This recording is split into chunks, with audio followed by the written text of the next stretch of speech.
flown. I have sailed. I have moved about this world of ours, and ever in search of the finest of its kind, we bring you the tops in spine chillers.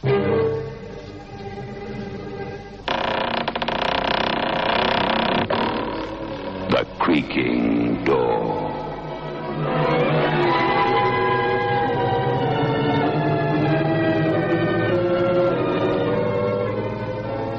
The manufacturers of State Express 3/5 Filter King cigarettes take pleasure in presenting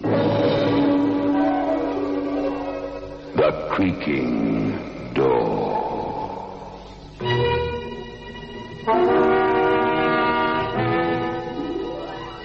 Tonight's terrible tale takes place in an old ramshackle hotel where even death can spend the night, providing he pays his money in advance. Payable to Archie Davis, the night receptionist. 5 shillings and no questions asked. You've got loot in your sock and the crown jewels hidden in the lining of your coat. It's still the same 5 shillings. On a job like mine, your mind fogs up. Your world gets as small and shabby as the wallpapered lobby. And then, one night, an old man arrives, stiff in the knees and grey in the face, like a walking corpse, but elegant. An aristocrat on the wrong side of town. I want a room for the night. Yeah, sign here. Reuben Small, is it? Yes, Reuben Small. That'll be 5 shillings in advance. Room 31. Here's your key. Young man. What? Do you have a hotel safe? Yes. This portfolio, I'd like to deposit it. It has some value. Right, I'll lock it up. A receipt, please. A receipt? Yes, a receipt. Here you are. The staircase is over there. Room 31 is 2 up. You have no lift? It's out of order. Too much to climb? Yes, I'm not well in my heart. Try 1 step at a time. Rest on the landings. Yes, I suppose. Can I summon you from my room? The sign behind me reads, no room service. Yes, but in an emergency, if it's a matter of distress. Press the bell, if it's an emergency like that. A cardiac case in room 31, a portfolio to be locked up in the safe. A beautiful leather case that makes your fingers do a nervous dance. You sneak a look.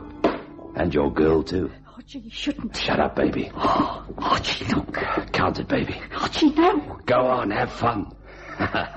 There's no law against counting other people's money.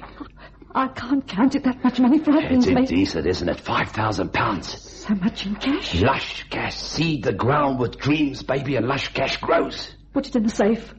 You can't lock up a dream, baby. Archie, stop staring at it. Stop torturing yourself. Torture? I'm on a golden horse riding in the sky. Put it out of your mind. To do that, I'd have to go out of my mind. You mean to steal it? An old man signed in to die in room 31, so I could be rich. An old man signed in? Reuben Small, the phoniest name ever invented. In the morning, there'll be a corpse in room 31 named Reuben Small. Why are you so sure he's going to die? I know. Because my luck's long overdue. Archie, not murder. You're sane all your life and you smile. Good morning. Hello to old ladies, and then all of a sudden something snaps. Archie, you can't do it. You're too good. He's gonna die. His own way, Irene. His own way? Listen to that switchboard. It's room 31. It's an emergency. It's death buzzing me to say, room 31's checked out. It was death calling from 31. I could see it standing over the old iron bed, putting the final touch on a man with hardly enough breath left to say goodbye. Yeah, young man. Yes? Come closer. I can't. Please. I'm dying. You're dead. There are things to tell you. I don't want to hear. I already know all I want to know. You're alias Reuben Small. You're something that crept in out of the night with a grey moustache and a cane. 5 bob. You've just about had enough to pay for a deathbed. My portfolio. I never saw it. You left it in the cab. You dropped it down the sewer. You must be kidding. The only thing you brought into this place is Mr. Death standing over your bed.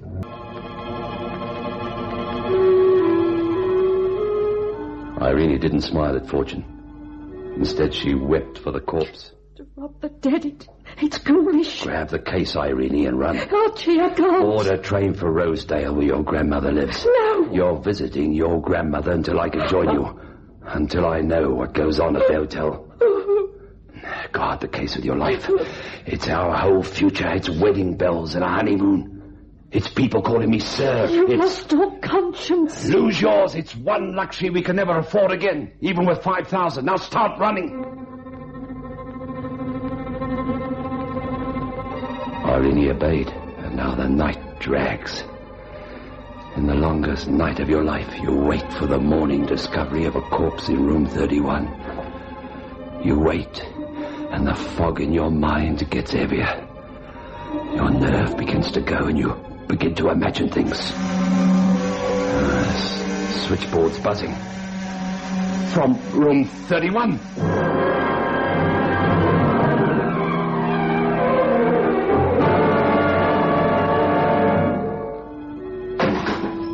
In room 31. Back for a second look at death. Back to see how a dead man could call a switchboard. You took a long time coming. What? I say, you took a long time coming. Oh, I was away from the desk. How did you get in here? Through the lobby, up the stairs. Oh. What's funny? You. The way you crept in here. Your face white and your knees trembling. Did you really think a corpse was telephoning? A corpse? Don't pretend now. Your face and behaviour betray you. You knew my husband was dead when I rang. He was your husband? He was Martin Bruce. I'm Jessica Bruce. Your name? Archie Davis. Why didn't you report my husband's death at once? Oh, I see. You're not going to incriminate yourself. Oh, what does that mean? The valuables my husband left for safekeeping. Were you hoping to keep them? He didn't leave any valuables for safekeeping. No? No. My husband left home with £5,000 in cash. He'd realised from the sale of some property. He carried it in a brown leather portfolio. He never came in here with it. You swear to that? Until I'm blue in the face. Then it's your good fortune that I went through my late husband's pockets before the police did. Why is it my good fortune? See this? A receipt issued by you for a portfolio my husband deposited. All right. I'll give back the portfolio, but I can't right away. I didn't ask for it back. Right away. Or ever, Archie. No? I'm glad you stole it. It gives us a common purpose. What common purpose? Profit, Archie. Your profit and my profit. You're shocked at my lack of sentiment for the dead. No. Old greybeard married a young blonde. But I was cheated. Martin had very little money while he lived. Why that emphasis? His death can be worth 50,000 to his widow. Is that what's to be our common purpose? Yeah. That's how you keep the £5,000. Give me the details. His insurance policy has a double indemnity clause. It provides against accidental death in any manner, shape or form. But a bad heart attack killed him in bed. No. His car skidded and crashed through a rail. He died of drowning at the bottom of a river.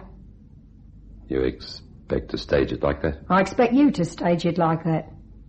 He registered here under an assumed name. Reuben Small. Nobody knows Martin Bruce stayed here, died here. He met his death, just as I described it. You want me to do a lot for £5,000? Martin's dead anyhow. You just changed the story of his death. If I refuse? What? A charge of robbery against you. You really rub it in, eh? I'll prosecute to the limit. What can you lose my way? Where's his car? Round the corner. I followed him here to the hotel with it. Supposing I'm seen carrying him around the corner. We'll keep him between us. He's drunk and we're helping him. Lift him up, Archie. Jessica. What? Look at his face. Well? The grin. It's the way his mouth's wrinkled. He wasn't grinning when I found him before. Archie! Don't be an hysterical fool. He didn't die with that grin.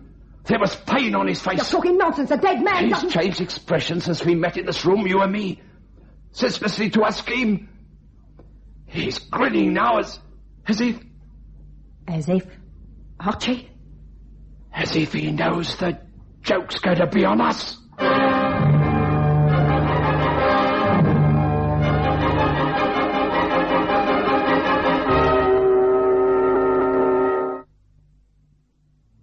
I did it the way Jessica ordered it done. I staged the accidental death of a man already dead. On a bridge with the corpse propped against the driver's wheel and the car in gear. Quite a stunt to pull off. I almost didn't jump out of the car in time.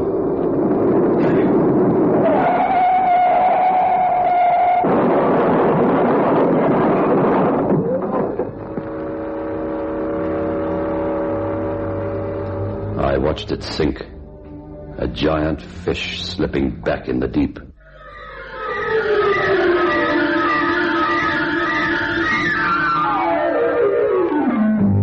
I reported back to Jessica Bruce in the place she'd picked for us to meet in. How did it go? By the time I left him, the grin had spread to his ears. Talk to me, not at me. You're a widow. The second time tonight. Drink with me. Oh, champagne, eh?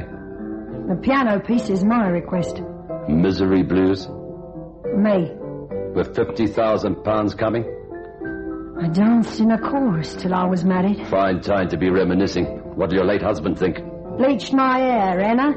Platinum, gold and blue. And what's it now? Ash. All bait for the fish. I had beauty for sale. Just pick your favourite hair dye. The customers insisted on it. They wanted an illusion from 10 p.m. to 2. 4 hours. I had 24 more hours nobody wanted. So now you hate men? Now I hate me. That includes me. You more than anybody. Surprised? No. You clawed your way to £50,000. You finally climbed out of your bottle of air dye for good. Everything's perfect, except I've got something on you. I am a shadow across your sun. You're smart, Archie. You'd order champagne for the house if I were dead. Champagne for the world. You gonna try to murder me? I don't dare. I'll worry about you because I'm a warrior. But I think you won't ever give me any trouble. Won't I? No. You murdered Martin Bruce tonight. And how's that exactly? You killed him in your hotel. A pillow on his face until his heart collapsed. Then you staged the plunge off the bridge. To get you £50,000. To get yourself £5,000. We never met, Archie. You're a liar and a murderer. We never met. I'll swear that with every ounce of breath I have. You won't have to. I'm as scared for my £5,000 and me as you are for your £50,000 and you. Funny. Martin Bruce died of a heart attack. The man I propped against the driving wheel was already dead. I am innocent of something and I'm guilty of something. But what? It gets terribly confusing. You're mad. You're a walking, talking lunatic. I can't trust you, Luce. I won't sleep. I won't ever sleep. The morning papers had it. Martin Bruce, 65, retired investment counselor, victim of automobile disaster.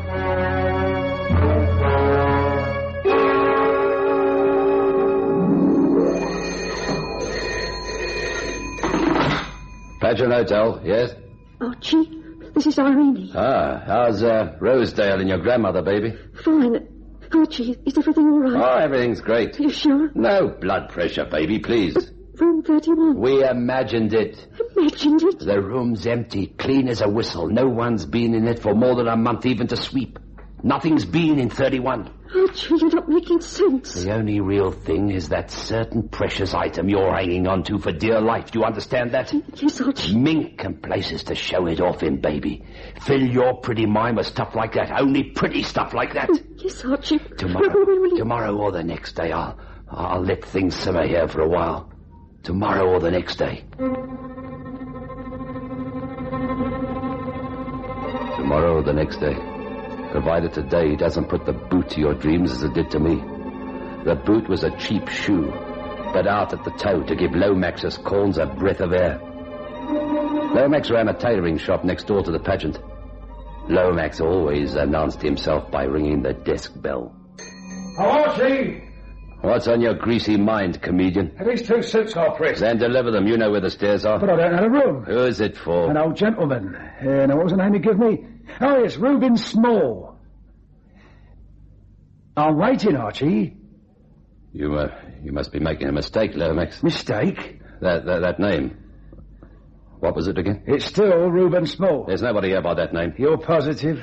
Of course, you've got the wrong hotel. But I wrote it down, on this slip. Well, it only proves you made a mistake. You must have this place in your brain. But it's all clear to me. A busy cockroach like you, pressing clothes while you're on the phone, taking bets with a steam iron burning a hotel in somebody's trousers. And all the time your fat, stupid wife screaming murder at you. How can anything be clear to you? Look at the suits. Fine, expensive tailoring. That's why I'm clear. In 20 years, nobody once brought suits into my shop. That's why I positively remember this Reuben Small said he was going to register for a room next door, here, in the pageant. Why are you making a case out of it? Because maybe I know I got a case. And that remark means? The newspaper on your desk. The story of how Mr. Martin Bruce came to die. You never credited Lomax with so much brains. No. I had you underrated. How'd you tie the two together? A letter left in Mr. Reuben Small's jacket, see? Here, on the envelope it reads, Mr. Martin Bruce. What do you want? Make me an offer. Give me time to think. Why not? Time's the only thing that's free. Don't oversell yourself on this. There's not much to it. Not much to a man who goes to sleep in the pageant and wakes up in the river. Archie, please, don't insult me.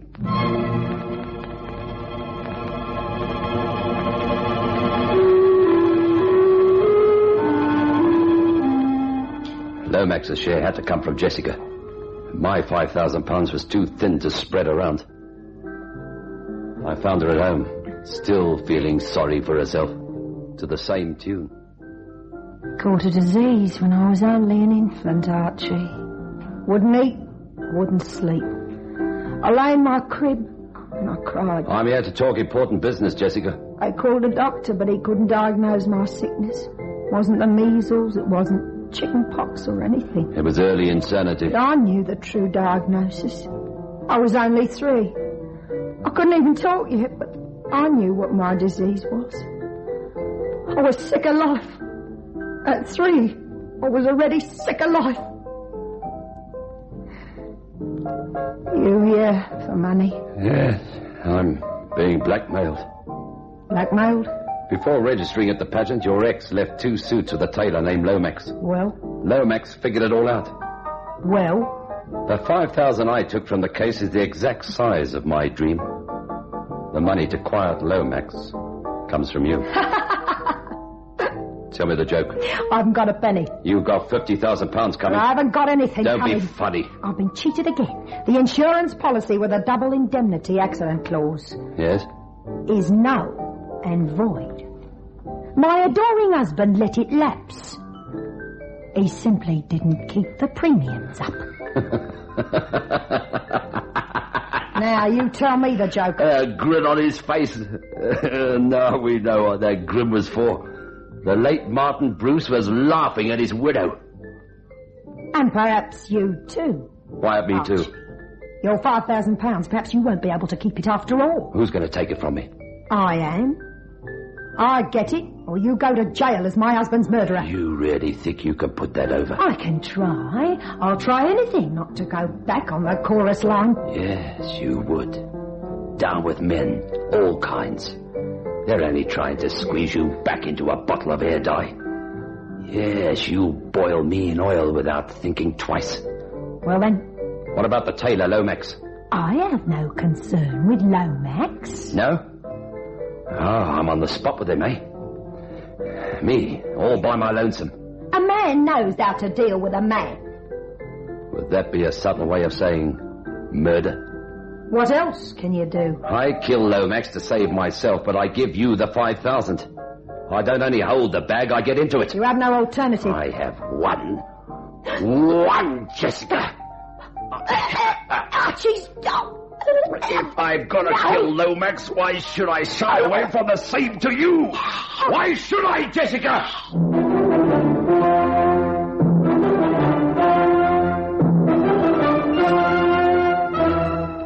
You're in a web and trying to tear your way free with your hands. The thing about a web is that it doesn't always look like what it is. Sometimes it's a lady's throat with a rope of pearls that break under your hands. Other times, the web's the fat, sweaty neck of a tailor. It's the grubby neck of a leech named Lomax trying to make a meal of your sanity. What's he know? Oh, I made a foolish mistake. I've got 5,000 pounds and a date with my girl. She's dreaming pretty thoughts of mink and places to show it off. I'm going to marry her and live with her until I die, Lomax. We'll have 5, 10 kids and not one of them will have to work at the pageant. You don't want to spoil a picture like that, do you, Lomax?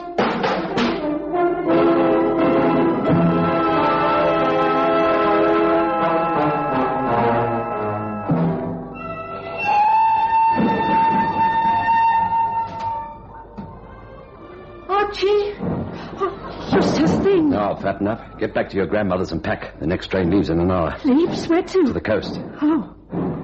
Money's for burning, baby. Stop thinking like a waitress. I can't stop thinking like a waitress. You will. We've got places to go and money to burn. We haven't any money to burn, Archie. Stop being funny. I didn't hide the portfolio, Archie. Or keep it. What? I gave it to my cousin's chief, Inspector Briggs. He's a man with understanding and heart. He promised to do everything he humanly can for you. Inspector Briggs promised to do everything he can for me. He's going to join us for a heart-to-heart talk with you. It's a small crime now, the theft of money. One small crime, but it becomes a pattern. It grows into other crimes. Archie, you'll become a hopeless criminal unless you're stopped now. I'll become a hopeless criminal? We'd have no future together, not with stolen money. No future together? Giving back the money as I did for you, that'll be easy with you. He promised. It shows you are tempted, foolish, but you're not a thief, not deep down. You'll be glad for what I did when you're over the shock. Archie, you'll be glad.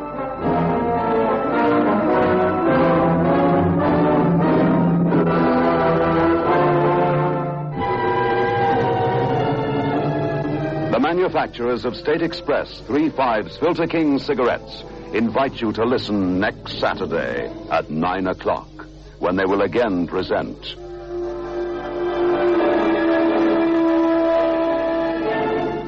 The Creaking Door.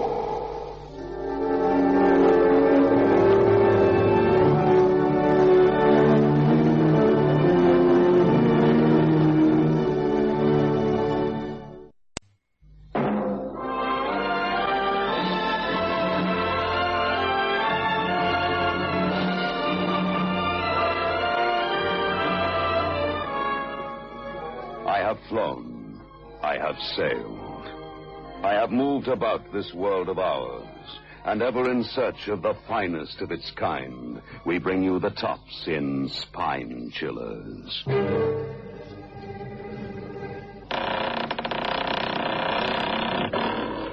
The Creaking Door.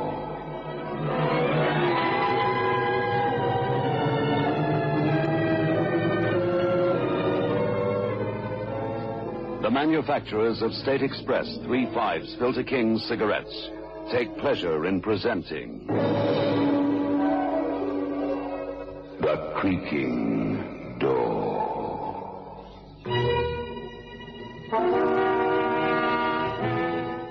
For some time, Dr. Marcus Summers has been gazing down at the twitching, trembling figure of Julian Clinton, gently wiping the beads of sweat from the brow of the young man slumped in the armchair. The doctor turns to the sturdy, thick-set man standing beside him and says, "Oh, the drug has taken effect. It'll be safe to question him now. Julian. Julian, you must try and control yourself. You must talk. Release the jumbled thoughts that are making you like this. Speak, Julian. Speak. Speak. How can I speak when a million jangling wires are screaming in my head? Oh, they won! They won! Oh, Julian! Look up. Look at me. I'm your friend, your doctor. Julian, don't you recognize me? Julian! That's better. Now, Julian, you must tell us everything right from the very first day you returned to this house a month ago. I was there, remember? A month ago. Is that all it is since I brought my bride to Ashgrove? Well, darling, now that you've seen all there is to see of Ashgrove, what do you think? Not exactly a country mansion, I'll admit, but it's all ours. Oh, it's heavenly. Just as I pictured it. Oh, Julian, am I really Mrs. Julian Clinton, or am I going to wake up and find that it's all a dream and I'm still Miss Elizabeth Robbins? Now that you've been my bride for 3 whole weeks, you're still not sorry you gave up the stage? Oh, darling Julian, I didn't give up the stage. The stage gave me up. 1 month's work for some dreary rep, then 3 months traipsing from agent to agent. If I hadn't met you, I think I should have gone off my head. Oh, sorry. Sorry? Why do you say sorry like that? Oh, nothing, darling. Well, you told me of your nervous breakdown, and it wasn't very tactful of me to remind you of it. Please, Liz, I told you before, you don't have to treat me with kid gloves. I'm all right now. I'm all right, thanks to you. Bless you. I'm going upstairs, get some of the dust off me. I won't be long.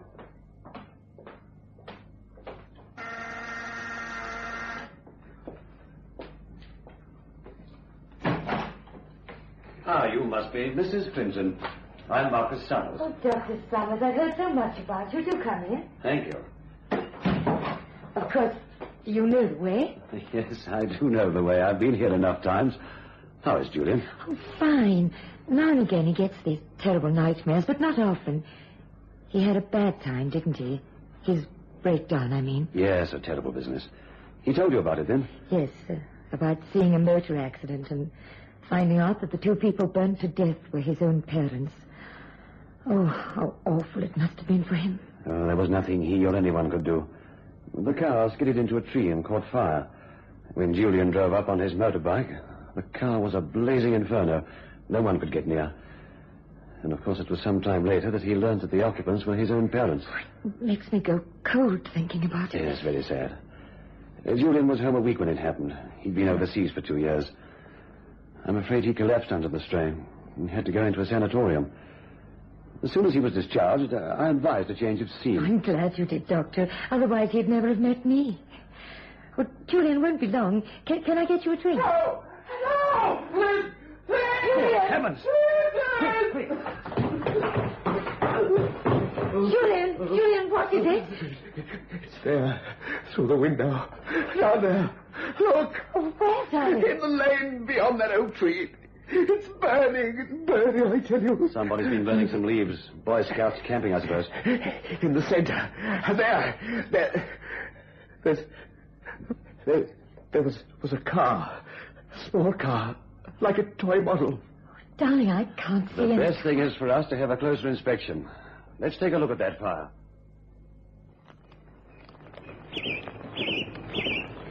There, darling. Just a few twigs and some leaves. Julian. No car. Julian, how did you come to notice it in the first place? Did you look out of the window and then... The bedroom was freezing. I went to shut the window. I heard someone calling my name. Darling, it's just that the long drive has exhausted you. Don't pander to me like that. I saw it, Liz. I'm not mad, I tell you. Easily the insane can deceive themselves. I drink a sedative and I put the incident out of my mind. My poor, deranged mind. Oh, what a splendid fire. But is it cold enough? Well, the nights are getting chillier. Besides, we're going to have dinner by candlelight. The fire will add to the atmosphere.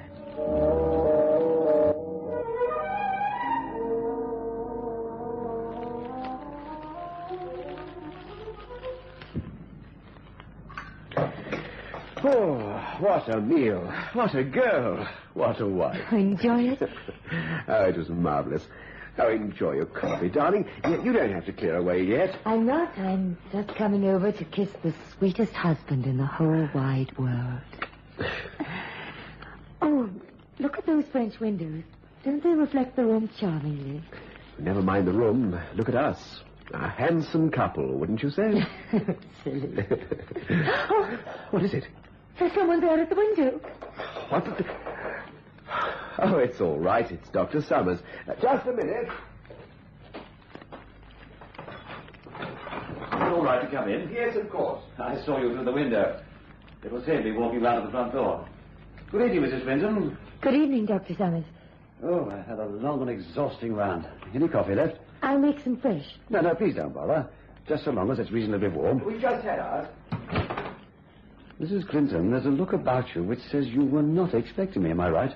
Oh, you're very welcome, of course. Really, Julian, didn't you tell your wife you invited me in for some coffee and a game of chess after dinner? Oh, I'm sorry, I forgot all about it. You mind, Liz? Oh, no, of course not. It was seeing you at the window. It quite startled me. Your coffee, Doctor. Oh, thank you.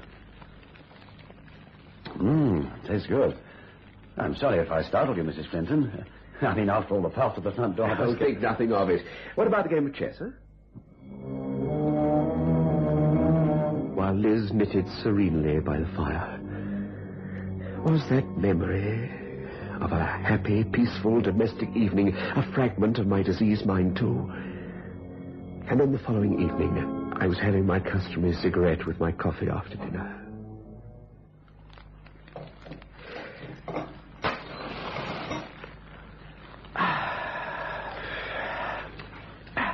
Darling, why don't you leave the washing up for the morning charwoman? Nearly finished. Oh. What? No. Liz! Liz! Oh, Liz! Oh, you've got as white as a sheet. What's the matter? Have a look at the window. The reflection. Oh, what's the matter with your wife? Oh, cloak! I'm smoking a cigarette. My reflection is smoking a pipe!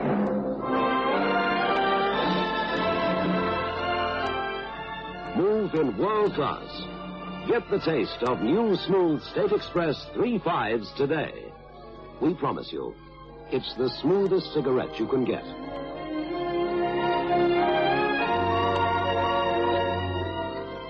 It's a blend that has been perfected after years of constant research by our master blenders.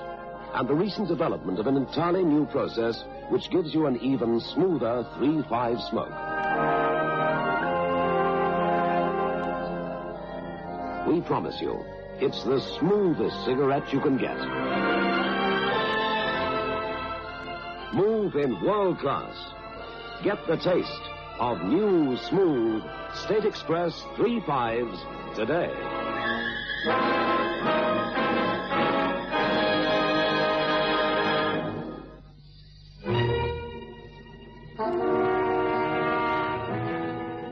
Look, Liz. Look at the window. Look at me.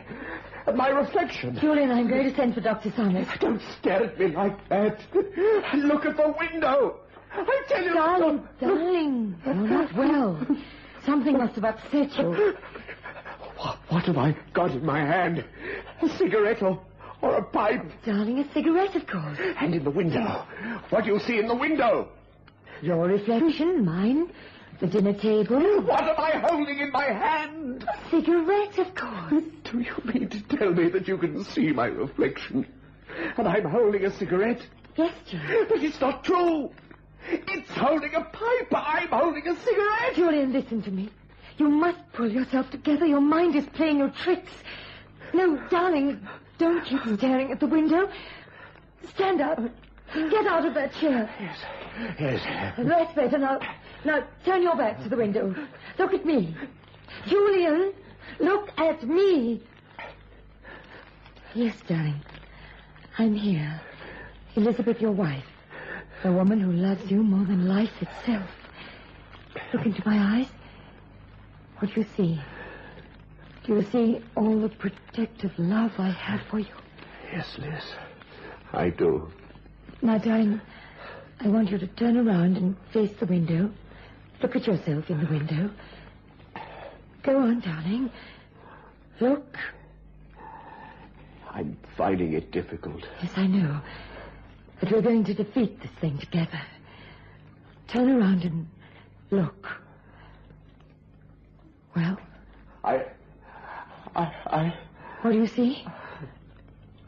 I'm holding a cigarette. Thank heaven. You're all right now. Oh, my poor darling.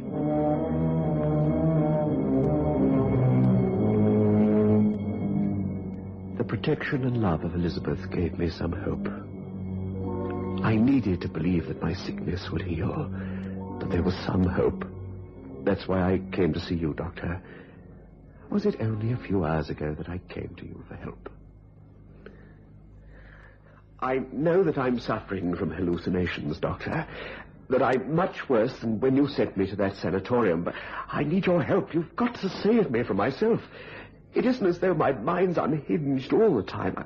I'm speaking and acting sanely enough now, or am I beyond all aid? Julian, you must stop thinking in terms of sanity and insanity.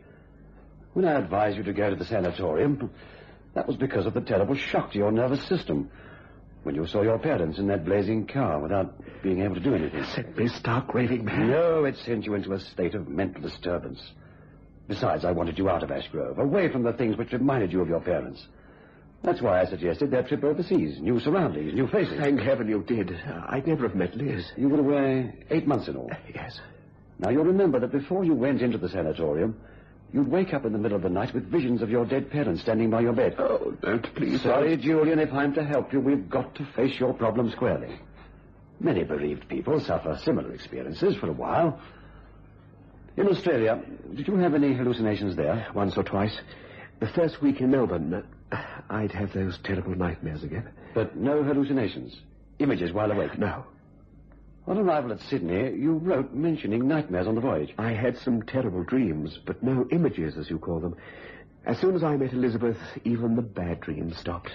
And now, I'm frightened, Doctor. You've got to help me. I'm so terribly frightened for Liz's sake.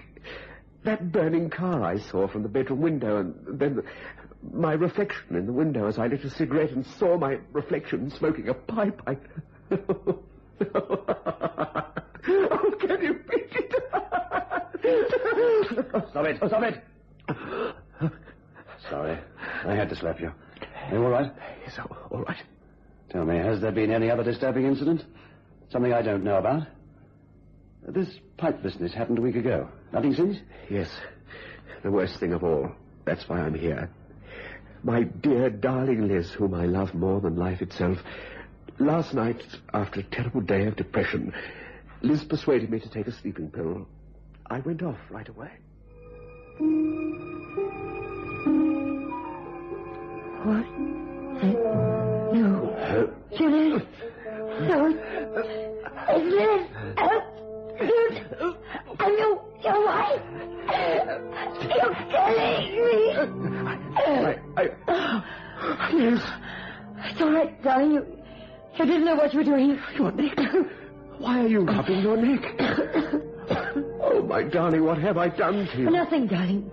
Julian, you mustn't think any more about it. It was just one of your nightmares. I wasn't. I didn't miss that I should try to strangle you. Oh, what am I going to do? What am I going to do?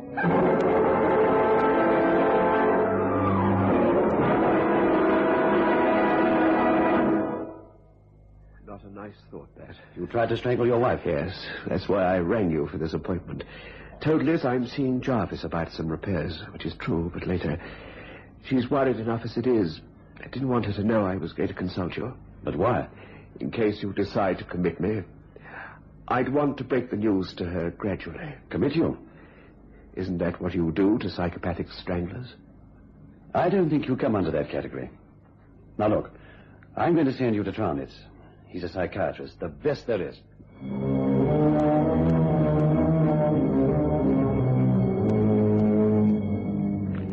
Trownitz, psychiatrist. Would he have been able to help me? But my mind couldn't last that long, could it? Only a few more hours and the last few strains of sanity snapped. I haven't eaten a thing. I'm not hungry. Darling, where did you go when you left here this morning? I told you, Jarvis. I phoned an hour after you left. He said you hadn't been there. I got there later. All right, I'll tell you. You're too wonderful to lie to. I saw Dr. Summers. Told him what I tried to do to you last night. Oh, darling. Perhaps I should be put away for your sake. Look. Look, me! In the window, it's making faces at me! Put that chair down!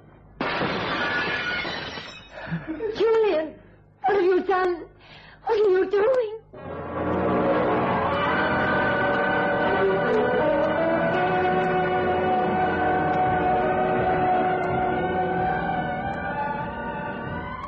Everything went black.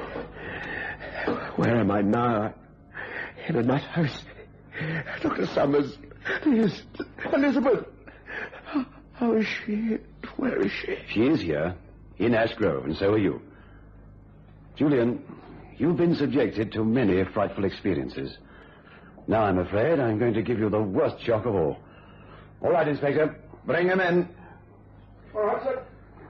Julian, everything you experienced since returning from Australia was part of a fiendish plan to drive you out of your mind, and, if possible, suicide. Here's your reflection, Julian. What? Yes, meet a remote cousin of yours, Paul Fuller. Startling resemblance, eh? Particularly when he wears identical clothing. Let's get this charade over with, shall we? Keep your mouth shut. All right, bring Mrs. Clinton in. Right, sir. You see, Julian, I was not quite happy with your setup from the very beginning. My setup? An open bedroom window in winter, a fire in the lane. The car. A toy car. Fuller here made sure you'd look out of the window by calling to you. Then he removed the car. The pipe and cigarette business was too much. My good friend, the inspector here, got in touch with the Sydney police. In there. Paul, what are they going to do to you? Same as I do to you, Sugar. After all, it was your idea. We understand, Mr. Clinton, that you met this woman in Sydney. She's as good a confidence trickster as her boyfriend over there. But why? Why? As soon as she saw the likeness and discovered you'd inherited your father's estate, she persuaded her boyfriend Paul to agree to her marrying you. Once you were in a nut house or had been driven to suicide or were murdered. Murdered? You don't know what you're saying. You're talking about Elizabeth. What is all this? This is the worst nightmare of all. It's no nightmare, Julian. You left a will leaving everything to your wife. All the money and land you inherited from your father, didn't you? Don't listen to them, Julian. They're talking nonsense. I love you. Didn't you and this man, Paul Fuller, serve 12 months for defrauding a so-called fiancé of yours? It isn't true. £10,000 you got and 12 months in jail. You've got nothing on me. All right, so Liz was my girlfriend. So, she suggested I come down here for a holiday. Your girlfriend? Where did you get your clothes made? Did you go to Julian's tailor? This pipe we took out of your pocket, Fuller. Look at that pipe, Julian. Is that the pipe you saw reflected in the window? Yes. No, I just don't know. Elizabeth, all the time we've been together, all the wonderful things you said to me, even when I held you in my arms, Were you planning to destroy me then? You mustn't believe them. I had nothing to do with it. I don't know what game Paul was playing. Well, I like that. Who paid for my air passage over here? Who took his poor boob suits to be Cotley? Let me tell you something, Mr. Don't Clinton. listen to him. Well, why shouldn't he? He's a relative of mine. My mother's maiden name was Clinton. You know that? And would I want to murder a relative of mine? Relative? Take a look at my face, cousin. They say my great-grandfather was sent to Australia on a prison ship. Blood's thicker than water. I'd have had no hand in murder. When we were outside this house, we saw you standing outside those French windows as though you were acting or miming some sort of charade. You were trying to frighten Mr. Clinton out of his wits. All right. I'll admit that. But I'm no murderer. Nevertheless, we heard the crash of glass. We came running up, and you and Mrs. Clinton were standing over the unconscious body. Julian had fainted. You, Mrs. Clinton, had Julian's gun in your hand. You were ready to shoot, ready to fake a suicide. Thank goodness we arrived in time. It isn't true. It's all lies. All right, men. Take them away. Just a minute. Just one other thing. You've been here all the time, ever since we arrived. That's right, cousin. But where? How? Where were you living? In your mind, pal. That's where I've been living. In your mind.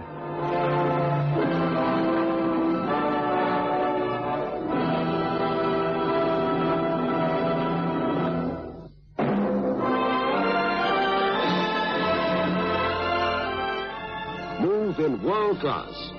Get the taste of new smooth State Express 3.5s today. We promise you, it's the smoothest cigarette you can get.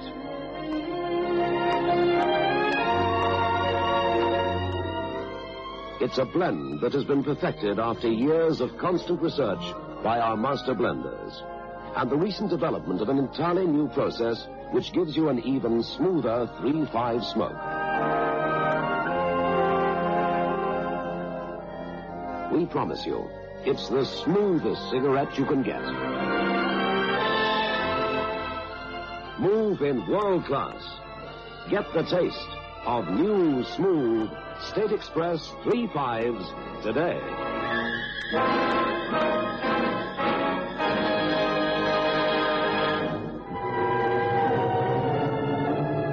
The manufacturers of State Express 3.5s Filter King cigarettes invite you to listen next Saturday at 9 o'clock, when they will again present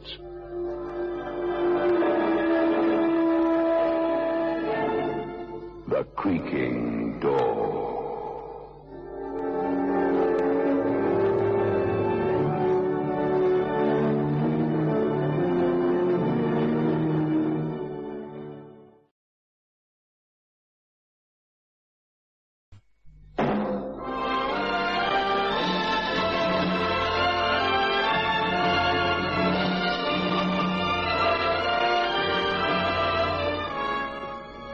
I have flown. I have sailed. I have moved about this world of ours, and ever in search of the finest of its kind, we bring you the tops in spine chillers.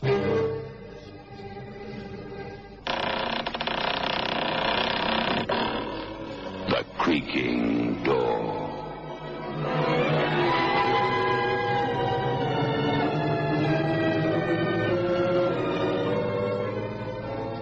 The manufacturers of State Express 3.5s Filter King cigarettes take pleasure in presenting The Creaking Door.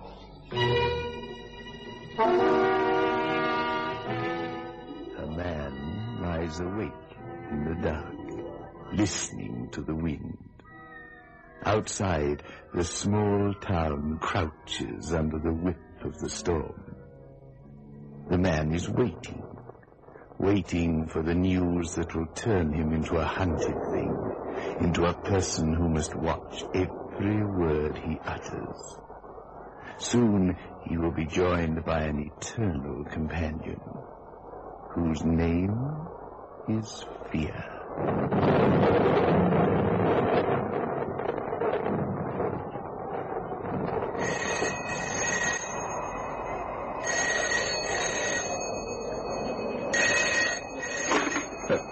Lucian, is that you? Dave, I've done it.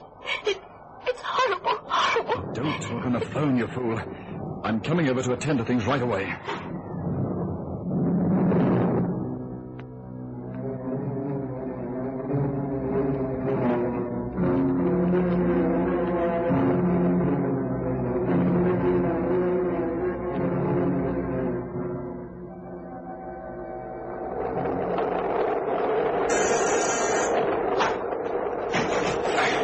Quite a storm outside.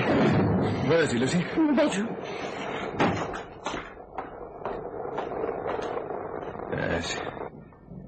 Yes, he's dead, all right. What will you do? There's a new water main being laid at the end of Hope Street. A most enticing ditch. It's going to be a pleasant job digging in this weather in red mud. The things men do for love. Oh, darling. Tell her we can soon be together. I'm going to pack a case for him right now. I know what a man would take. As soon as there's light, you'll drive round to his people and tell them he's gone and taken his things and left you flat for another woman. Now go and get properly dressed. Hastily, with no makeup. You understand? Yes, I understand. I'll see to this end of things. I picked up the gun. It just went off. Yes, I know. Guns do. That's what you pick them up for. How often haven't you heard the phrase or read it in the reports of some sordid murder case? I pointed the gun just to frighten him. Yes, but the finger on the trigger betrays the real intention. Oh, I'm a murderess. It went off so easily. Lucy, get hold of yourself, darling. Dave, darling. You love me? Do you really love me? Why do you think I'm doing this? Tell me you love me. Later, Lucy. This is a time for hard thinking and calculated action. But I must know. Roger loved me in his way. It's too late for regrets. No regrets for Roger, eh? Now, look, don't ring me or send me notes. Ignore me. You must, and remember this. We're tied together by blood guilt, my girl. We both face the hangman's rope, the shame of the public dock, the judge and the jury, idiots and time servers, all that legal crew. And where's the gun? It fired, and I just dropped it. All right, I'll break it up. Oh, it'll be dawn soon, and the sky's breaking now. So dress and get over to his people's place. That sister of his will be so upset he's left you. She was always so fond of you, Lucy.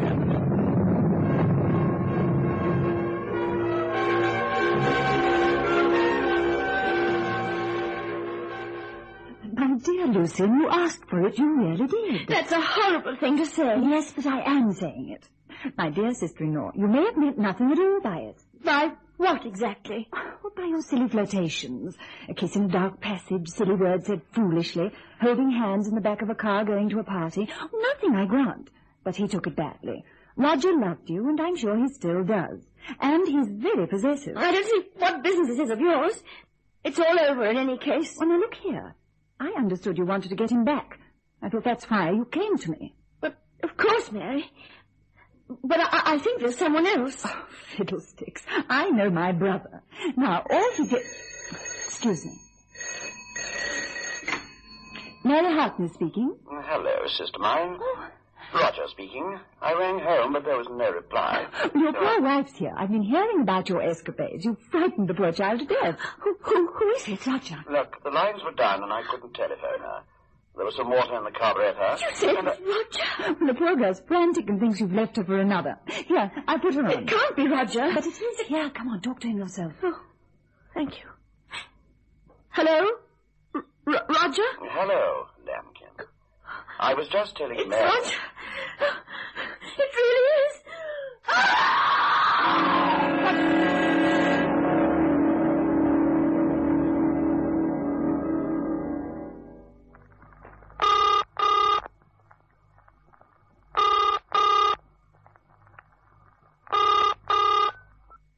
Hello, Galloway here. Dave, I had to ring you. Oh, you little fool. What did I tell you? Oh, no, please be kind to me. Well, what is it? The most dreadful thing. Police? Not yet already, surely. I wish it was. No. Roger telephoned me at Mary's place. Roger telephoned you? You're going out of your mind. Mary talked to him, too. Look, where Roger is, there are no telephones. Now, take a bus to Centre Square. I'll be waiting in my car with the engine running. Don't dress like a Paris model, please. Just wear an old raincoat and no makeup. Now, try to look as unlike a bird of paradise as you can and as much like an ordinary housewife as you can, right?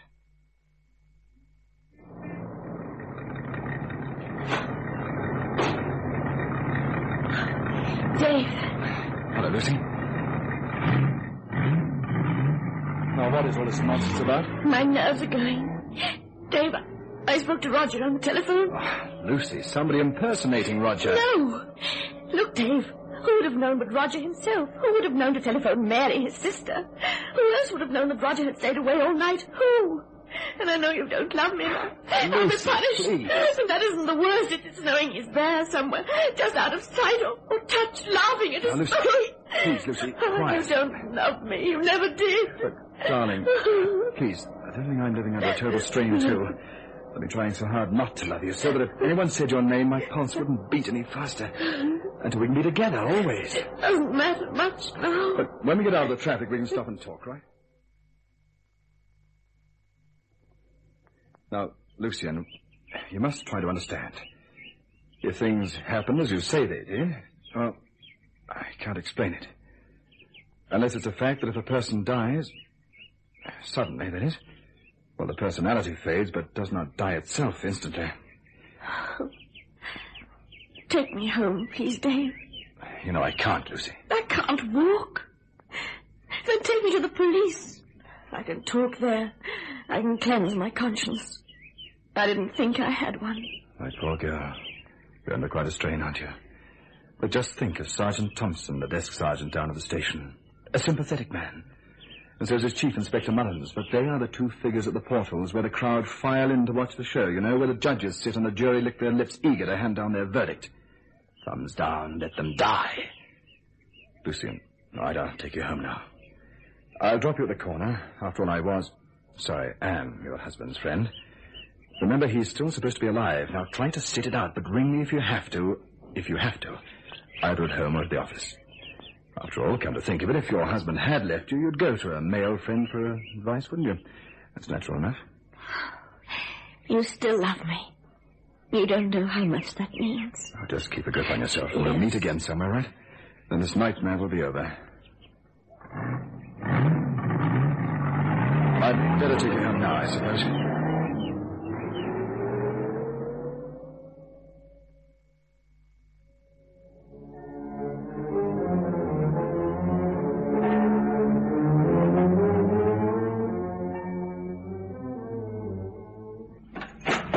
This way, Inspector Carney.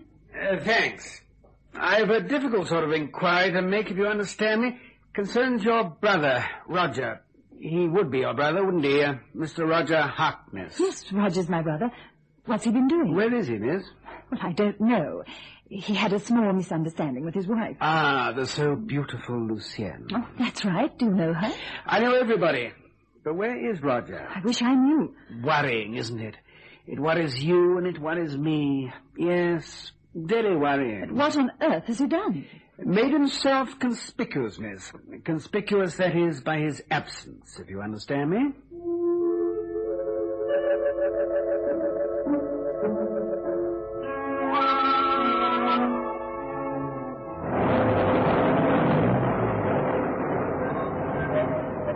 There we are, Lucy, right at your own doorstep. What to get now? Try and stay collected, huh? Oh, my darling, you've cleared the shadows for me. Oh, bless you. I can... Dave? What's the matter? The man watching my front door. Right. Well, you can just see him on the corner. Dave! Dave! It's Roger! Tell me, Miss Harkness, did you ever read the great William Shakespeare? Yes, Inspector, but I don't see what he has to do with my brother's disappearance. Very enlightening for a detective, Shakespeare is. Julius Caesar is a very credible murder case, and so is Macbeth. Strong motive and the lot. And the thing that catches murderers. Murderers? Yes. Guilt. Not remorse. Guilt. All the perfumes of Arabia can't sweeten this little hand. Not that my hand is little, you understand, but the women have little hands. Lucienne has a small hand and dainty. Are you trying to tell me Lucian killed my brother? And another thing about Shakespeare, he was red hot on the supernatural signs and portents and such. Like a tall man carrying a sack through the rain. Like a workman's shed broken into and a pick and shovel stolen on a pouring wet night. What are you trying to say? And great Caesar's ghost doomed for a certain time to walk the night. Now, tell me, who steals shuttles on a wet night? And why? To dig up the allotment? No, miss. I won't buy that. Please tell me plainly what you suspect. Funny business. Or dirty work. No decent petty thief ever stole a shovel in the rain. Crime statistics drop sharpish if it paws cats and dogs. Look here, in my notebook. A report of tool-shed robbery. We've discussed that. Mrs. McGinnis sees a well-dressed man carrying a large and heavy sack to a car. Why, I wonder? Is it a hobby or something? Can't you tell me what you're after, Inspector Carney? I've nothing but suspicions. I need more to dig up all that lovely new water pipe. My idea was that you might be able to tell me where your brother is. Or say you were worried about his disappearance. His wife said he left her on Wednesday, the day of the storm. She came round the next morning to tell me her sad news, that he'd left her for another woman. Ah, and it was Wednesday night when the storm was at its worst that Mrs. McGinnis saw the well-dressed man with a large sack. Well, my brother wasn't in the sack, because I spoke to him on Thursday morning. In person? On the telephone. Any possibility of it being a double? Somebody faking his voice? Not a chance, Inspector, and I should know. Well, I'm glad to say there goes my murder case. I'll be getting along. Oh, do you know a man called Dave Garraway? He's a friend of my brother's. Or rather, of Lucien's. Ah, a very good expression for a detective, that, Miss Harkness. Full of implied wisdom and secret knowledge. And what does it mean? Nothing. But I'm baffled. Honestly, I am. Thank you, Miss Harkness. So you spoke to him Thursday morning. I can let myself out.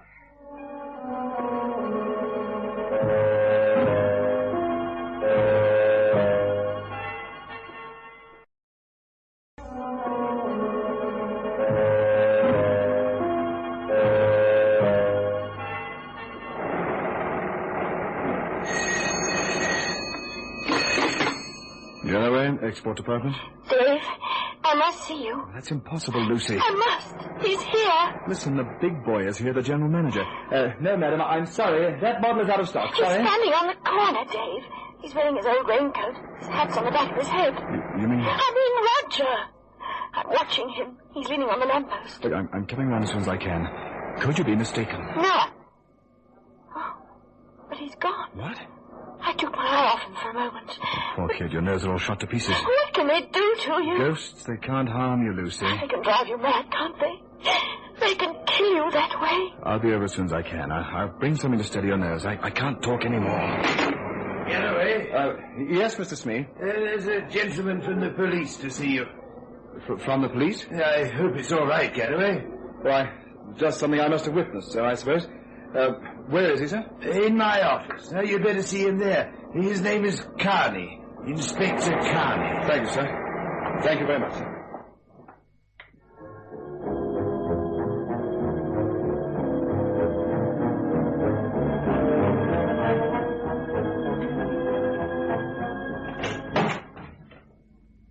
Hello, Garraway. Hello yourself. What exactly do you mean by coming to my office? Where's Roger? Roger Harkness? Why ask me? We'd like to know which bit of the water main to dig up. What are you talking about? Never mind. I know all I want to from you, thanks. I never forget a face, Garraway. Or a record. My record? Look, I'm clean, Carney. If you want to dig out my record, go and play it on your gramophone. Afternoon, Garraway. Shocking bad manners, even for a murderer.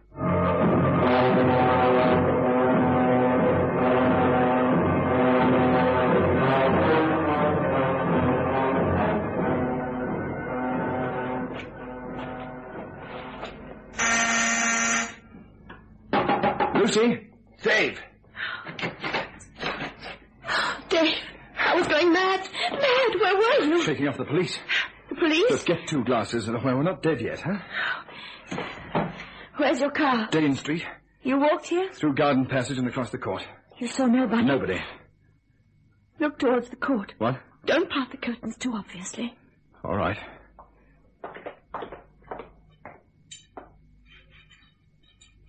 Yes. I see his face in the light. It's him, all right. I must have walked right past him and I didn't see him. What shall we do? Well, that's Roger Harkness or his ghost. I'm not afraid of either of them. I despised him when he was alive, and I'll get the glasses. Here we are. 15-year-old stuff. Take a good drink. Come on, and brace yourself. We're done for, Dave. Well, perhaps. Here's health. Police been here? No. Why does he wait like that? Why does he want to drive me insane? You shot him dead, remember? But you told me All right, to. let's not quarrel. Lucy, they're going to dig up the pipeline. I'll look quickly. Dave? He's coming across the road. That's absurd. Absurd, you say? Let me tell you, it's killing me to hear you say absurd. The ghost of a dead man at the door. And you say absurd. The ghost of the man you killed. You told me. All right. Control yourself, you fool. I'm going to open the door. No, don't open it. Don't open it. Roger? It is you, Roger? Of course, my dear chap. Ah, and there's my murdering little wife, bless her. And an excellent bottle of brandy. I propose we have a pleasant drink to celebrate my return to the land of the living. It's with no suggestion of irony that I raise my glass to you, Lucien. Good health. Even if you did kill me. What a woman. She's fainted again.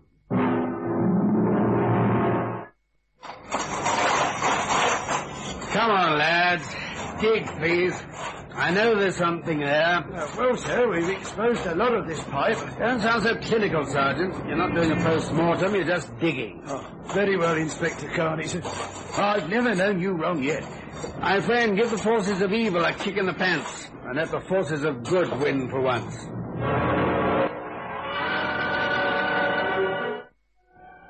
But you aren't dead. You aren't dead. It was blank ammunition. Dave and I were going to split the boodle. My insurance, you know, sweetie. You were for the high jump, my pet. But why? What have I done to you? You bored me beyond extinction. But... Well, for your information, Dave loves me. Don't you, Dave? Well, Lucian, you know I do. Oh, yes. Stop it.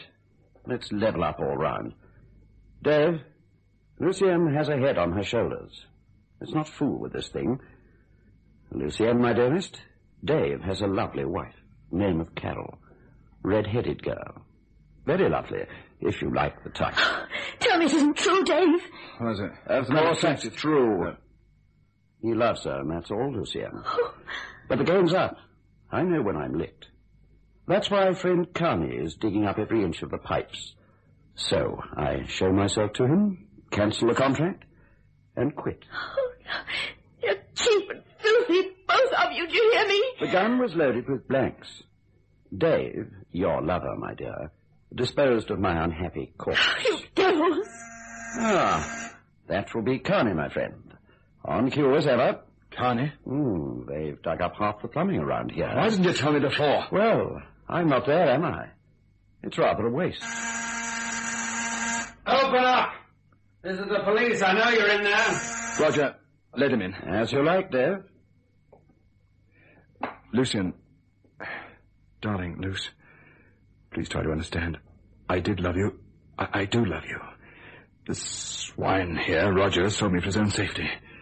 I saw the opportunity for us to be together, darling, legally. Legally? With your red-headed wife? Come in, Inspector. You going to arrest me? No. He's come to arrest me. Come on, Galloway. I hope you'll come quietly, for I'm tired out. What do you want? For the murder of the little lady found dead in that cruel grave in the clay. The red-headed, pretty girl. I want you, Galloway, for the murder of your wife.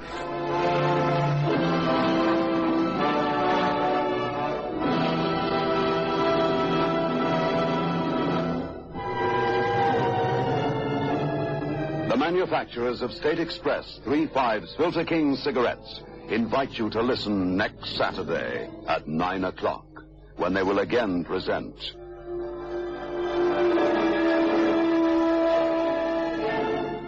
The Creaking Door.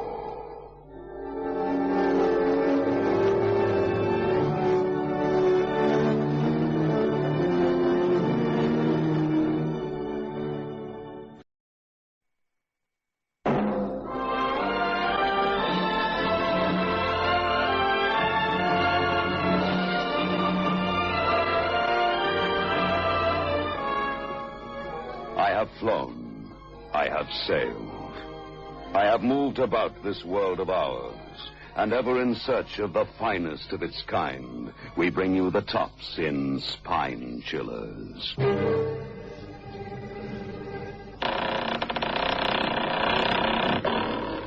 The Creaking Door.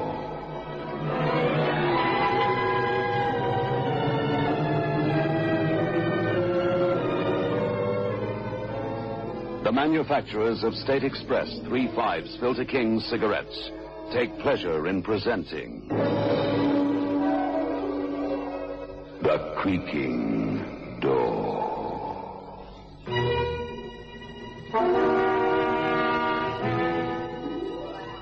The house stands by the edge of the wide river, just where it joins the sea. It is a lonely house.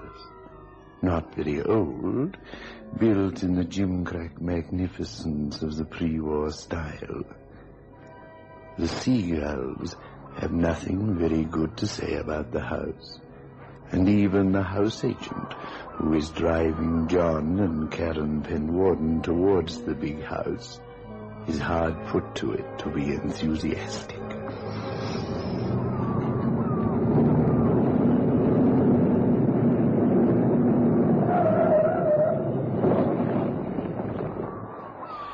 Well, you can see the possibilities of the house from here, Mrs. Penwater. There's a marvellous study on the first floor, Mr. Penwater, where you can write some other good books of yours, eh? Peace and Solitude, eh, Mr. Penwater? I detest peace and abhor solitude. Yes, of course. Well, you can see the possibilities of the ballroom and the rumpus room over there. Rumpus room? What a ghastly name for it. Well, you can call it something else if you like. I mean, with a setup like this, you can always have people around you. No need to be lonely, eh? I hate people. John, you're being very difficult. I have consented to be driven here only because you were so insistent, my dear. The house has very definite possibilities. Yes, it would make an excellent funeral parlor or a target for naval guns. Oh, be fair, darling. I saw the advertisement in Homes and Houses, and you agreed it seemed just what we wanted. I'm sorry. You raved about it. Yes. Yes, I did. I had to see it. I can't remember why. It just seemed... Oh, let's go back to our penthouse and heave a glad sigh that we are not saddled with this or any other monstrosity. If I may say so, sir. Now you're here, you might as well see the inside. Perhaps we could convert it into a glue factory or a snake park. Not a lunatic asylum. It would depress those poor people to the point of self-destruction. Well, let's get out of the car and look at the house anyway, shall we? Yes, here we are. John, please look at the house with me. What a morbid idea. Why on earth should I? I wouldn't be found dead in it. Please, because I ask you. John, I don't know what it is about this house. I've seen the advertisement, but I've just got to see inside. I have the strangest feeling. Go on. What kind of feeling? That I've been here before. Well, then, that settles it. We look inside. I'm not in the least interested in hideous houses, but I'm interested in feelings like that. Come on.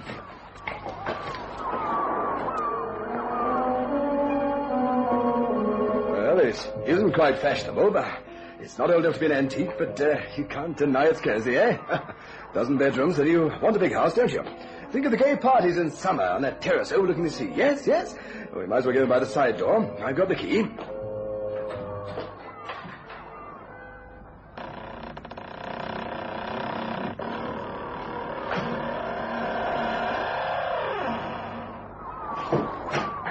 What a ghastly mausoleum.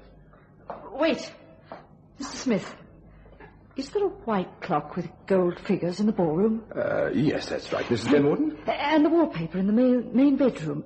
It's dove grey and violet. There's a tear by the window, as if somebody had been watching the sea and had picked at it.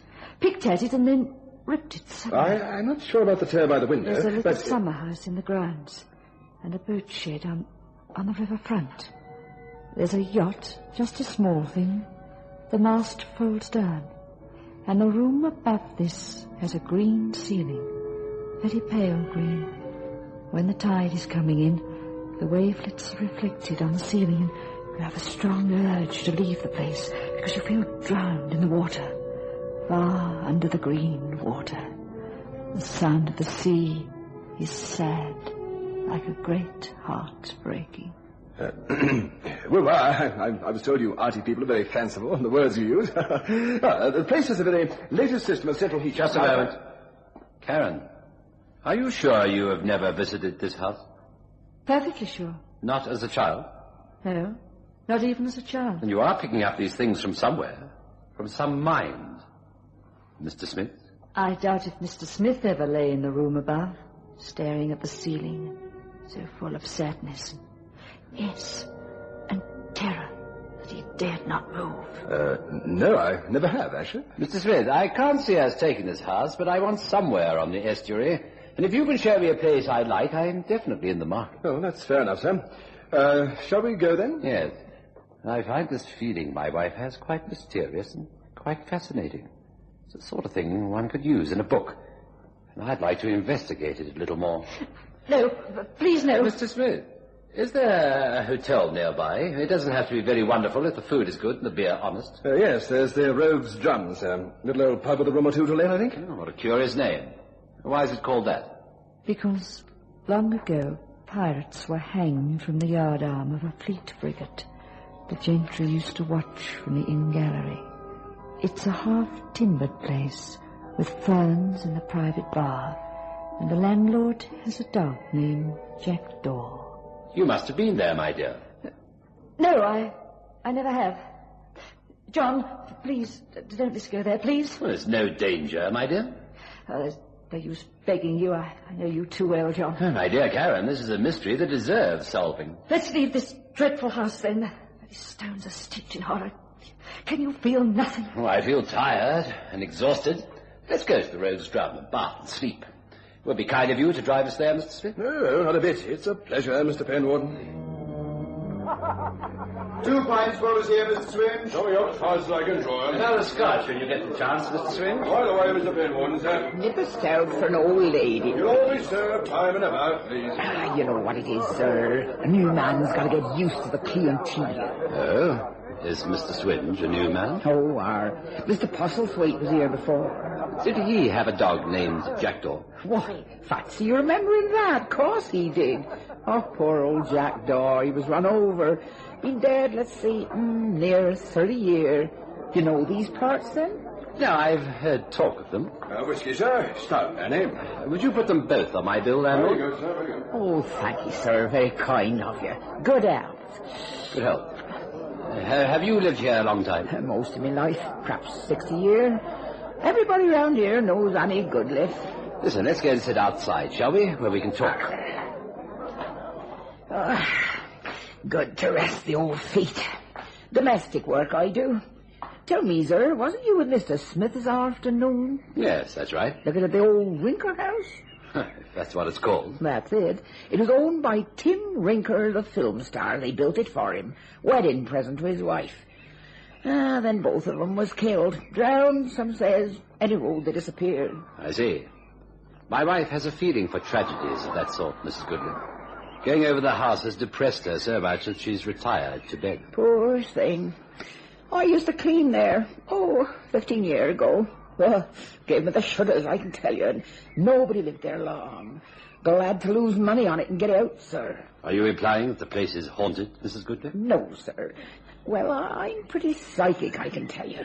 I see nothing. Yet when I sit down for a bit of a seance, the glass fairly skips around. A medium, that's what I'm supposed to be, but no, I never seen nothing, never heard nothing neither. But I felt it. Like there was something sort of hiding in the shadows, ready to pounce, like a cat at a mouse hole, or a gypsy's dog in a butcher's shop. I felt something in that house. I don't know, a sort of unquiet spirit. Take my tip, sir. Don't buy the place. Gives you the jim jams. Unless you got no more feeling than a corpse at a burial. You must meet my wife, Mrs. Goodlip. She seems to have a link with the house, some spiritual tie. Could you come here sometime tomorrow? Well, I scrubs out the offices of the local police station in the morning. Then, when the day sergeant comes on duty, I'm free, till 12. Then I scrubs out the magistrate's office while he's off sentencing folks. I see. Shall we say 10 tomorrow morning? Oh, very good, sir. I'll see that you don't suffer as a result, Mrs. Goodley. I like helping people, I do. I'd like to help your missus.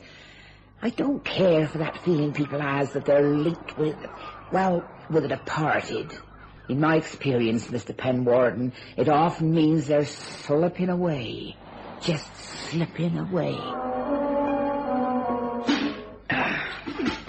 Don't let them know I love you, da-da-dee-da-dum, da-da, I love you. Oui, Annie. Oh, love you. That'll be the Frosty Friday, Sergeant Billings. Oh, I don't know what my wife will say when I tell her. Oh, you get on with your arrests and convictions, my lad, and don't make no unwanted advances to a decent woman. Here, you know there's a bloke come down to buy the Rinker house? Here, name of Penwater. Writer, they say. See? Not much escapes us. Exactly what did happen in that business. What, the Rinker affair? Oh, I was just a cop on the beat then. But they both disappeared in a boat. Little yacht they kept. Now, don't go telling this gent tales or he won't buy the place. We need all the cash we can get in the district. Ah, that house is creepy, though. Imagination you women got. They say this chap Rinker were a dirty dog. No. Oh, treated his wife shocking. Went out with other duties and so on. Hey, maybe she done him in. There were some suggestion like that, I remember. But they was never found, neither of them. Nor the boat. Ah, but one of these days we'll know, because they'll turn up, Annie. You wait and see. They'll turn up. I've ordered coffee on the gallery, darling. Thank you. Karen, you don't have to talk to Annie. I just thought... I'll talk to her. Well, you see, the circumstances are so peculiar. Yes, but if it upsets you, darling, why should it? John, you know I want to forget this entire affair, but your kind of mind can't resist a good mystery, so that whatever I want is immaterial to you. Immaterial? Yes, a good word. Without substance. People have been trying to explain this curious feeling for years. I mean, the déjà vu situation where one feels there's an inexplicable memory of a place. Some people have visited places in their dreams and recognize them only later. Is this Annie? Walking down the embankment? Yes, that's Annie. I've got no memory of her in any case. Good morning, Mrs. Goodley. Come up here, will you? Righty-o, won't be a tip. John. Yes, Karen? I hope you don't learn too much.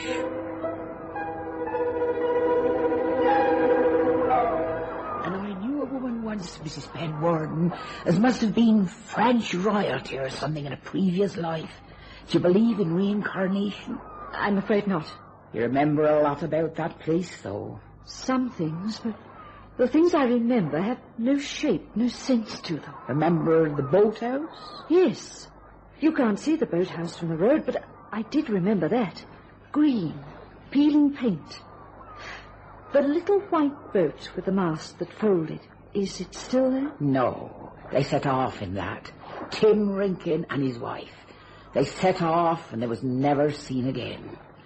But the police don't believe it was accidental nor suicide. What do you mean? I've got me sources of information. Not a word, eh? But I can tell you for sure the police think he was murdered. They think she done him in.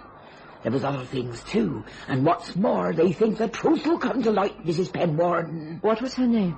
Adele. Poor soul. Poor soul, if she done him in. She must have lived here with grief and scorn as her companions.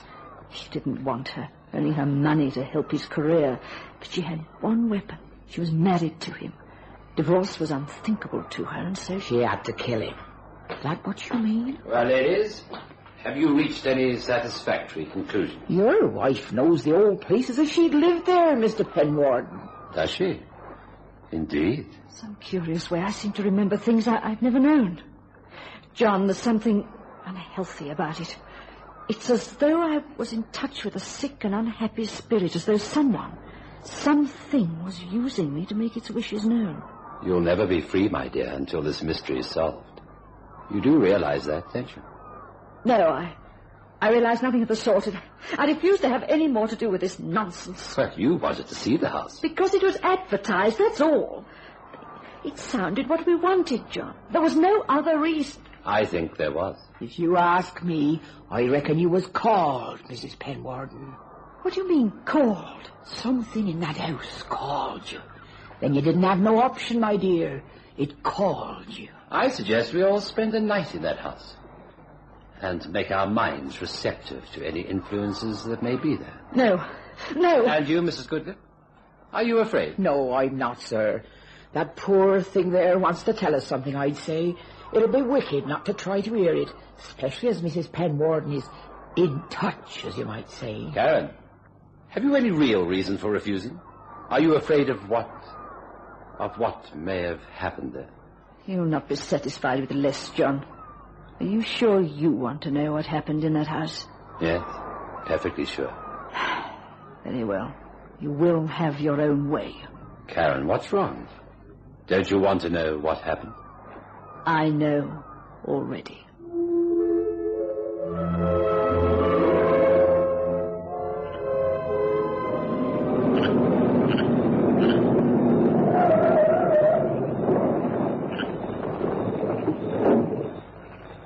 You quite sure you want to go through with this, John? Yes, of course I am. Because everything can be as it was if we go quickly now. I never thought you were a coward, my dear. We'll leave the car here and go into the house, shall we? I got the key from Mr. Smith. I beg you, John, don't open that door. I'm sorry, Karen, but there's something I have to know if I'm ever to sleep safely again. Come in, then. Where's Annie Goodlip? I can't say. Perhaps she's afraid. I don't blame her. Where do you want to conduct your experiment, John? In the boathouse. There's a passage leads from the kitchen. There was a couple, young and full of life. She loved him very much. She loved him? Tim Rinker, the film star, the dashing cowboy, the pirate, the handsome cavalier. She loved him. So did 100,000 stupid women. But she married him. He asked her to, and she married him. She'd do anything he asked. What happened that night? Can't you see it, Karen? I can see nothing but a pale blue light. Blue light? It isn't some mysterious aura, Karen. Just the last edge of daylight. It's reflected in the big mirror. You see? Yes. Yes, I see it now. You must go downstairs to the kitchen. There you are. This is the door, Karen. Now, mind the steps. They're very steep. I can feel there's someone ahead, someone in the passage. Follow me, then, if you're afraid. Fear's going out of me, John. I'm beyond fear. Ah. Here's the last door. Leads to the boathouse. You can hear the tide coming in, can't you? Yes. And I can see the yacht. The yacht? What are you talking about? The yacht's there, look. I don't see anything. There's a young man there. A young man with a woman in his arms. Handsome face. He's carrying her to the yacht. Now he's taking out the plug so that the yacht will fill and sink. You know everything, then? He's filling the little yacht with stones, and now he's pushing it into the tide, setting the sail. Karen, wake up. John, how did you know where the passage was? The one that led to the boathouse. How did you know every step and every door? I was afraid you'd notice that. You have to go, my dear.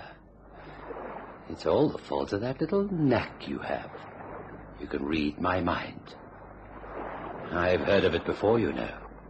Two people as close together as we are. I can read the monstrous things you think and savor. I think I've always known, but I didn't know that was what it was. The nightmares I've had, the black despair, the terror, all through our marriage. And I thought it was me. Me! And now you know better, of course. You felt the murder as I lived it. I knocked her unconscious. I'm Tim Rinker, of course. Oh, I was. She was a weight around my neck with her cloying worship and her made-to-measure love. She had to go. She loved you too well. Now I, too, have loved you, and I must die in my turn. You suited me, my dear, but you know too much. And really, I must be free. I gave up a promising career when I killed that stupid wench, but I had to be free of her. And now, as you say, it's your turn. Let go! Let go! There, my dear. Hey! Get over here, I say! Get over here! So she's better today, that poor girl. Yes. Well, I won't mistrust a woman's intuition again. Oh, we're lucky you came to us, Annie, or you might be down there in the river feeding the fishes. And you took your time, by all accounts. I got men hid all over. We got to Erie's confession, see? It's still a bit of a mystery about some of it, though.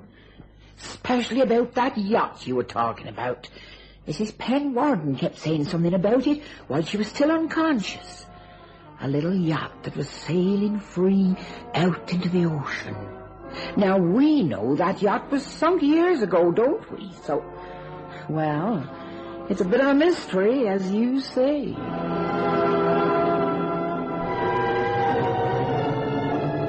The manufacturers of State Express 3/5 Filter King cigarettes invite you to listen next Saturday at 9 o'clock, when they will again present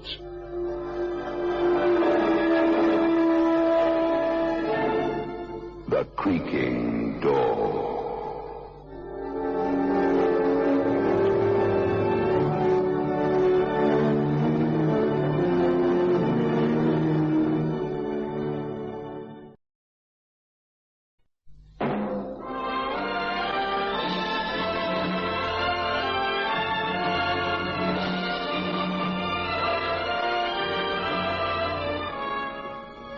I have flown. I have sailed. I have moved about this world of ours, and ever in search of the finest of its kind, we bring you the tops in spine chillers.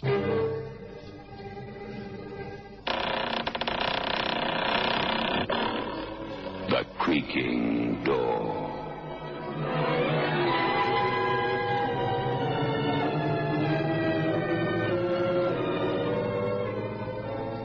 The manufacturers of State Express 3/5 Filter King cigarettes take pleasure in presenting The Creaking Door.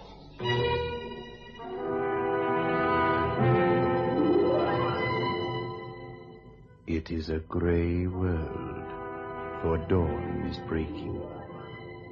In the bedroom of a drab, unprepossessing house on the edge of the city, the hand on the alarm clock moves remorselessly. And at exactly 5 o'clock, the alarm is sounding.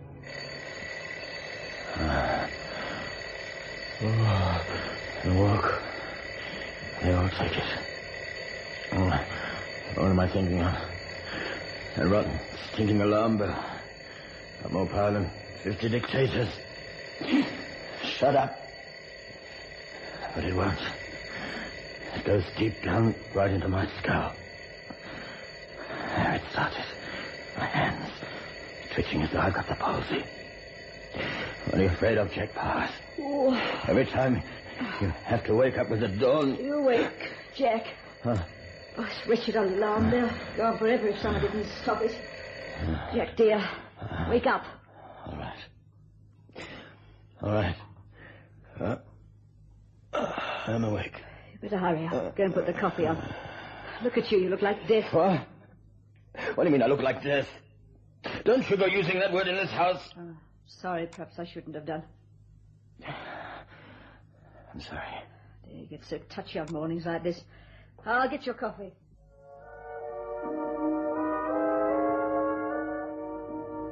As soon as his wife leaves to make the morning coffee, terror takes control of Jack Powers' face.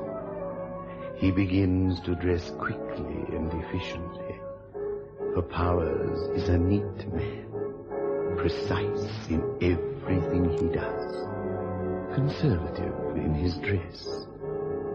Soon, Soon he is waiting at the bus stop, wearing his charcoal grey suit and his black knitted tie.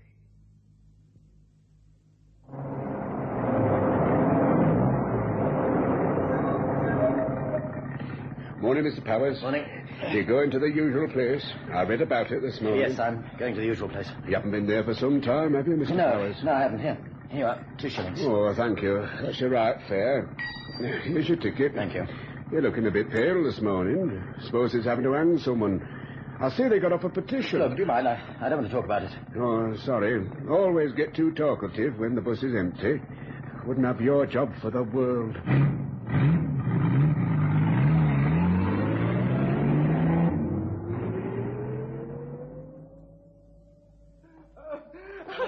I'm innocent. I didn't kill her. I don't want to die. Do you hear me? I don't want to die. Come on. Don't let me hang. You must be brave, my son. Brave? You'll not get rid of me as easily as this. I'll come back. I'll haunt the man that hangs me. I'll haunt him until he goes to his grave too. I don't want to die.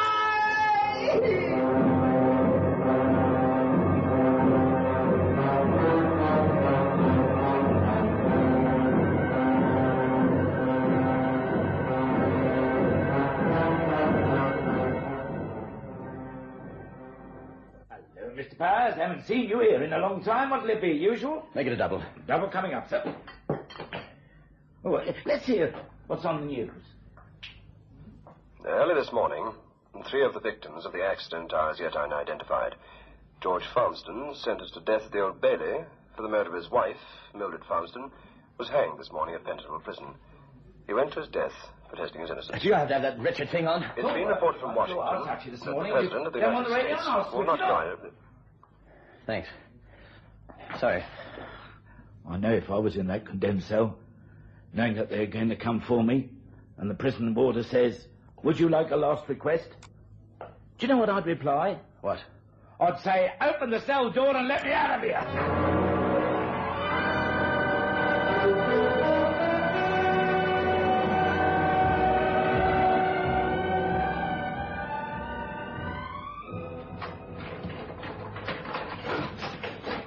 Oh, there you are, dear.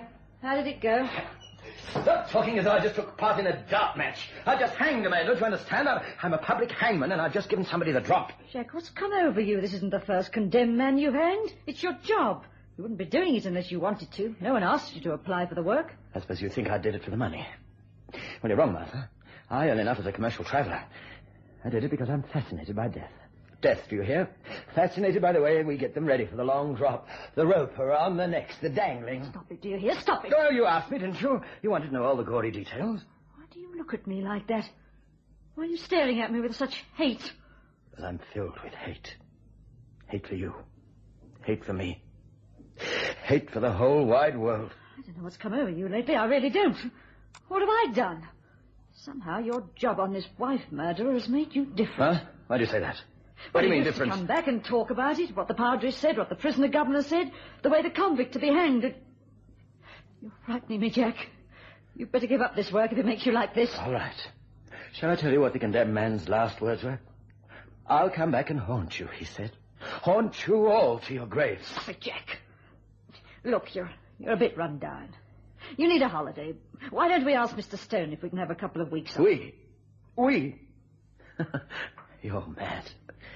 I hate you, Martha. I've done for a long time. I'm going out now, and I'm never coming back.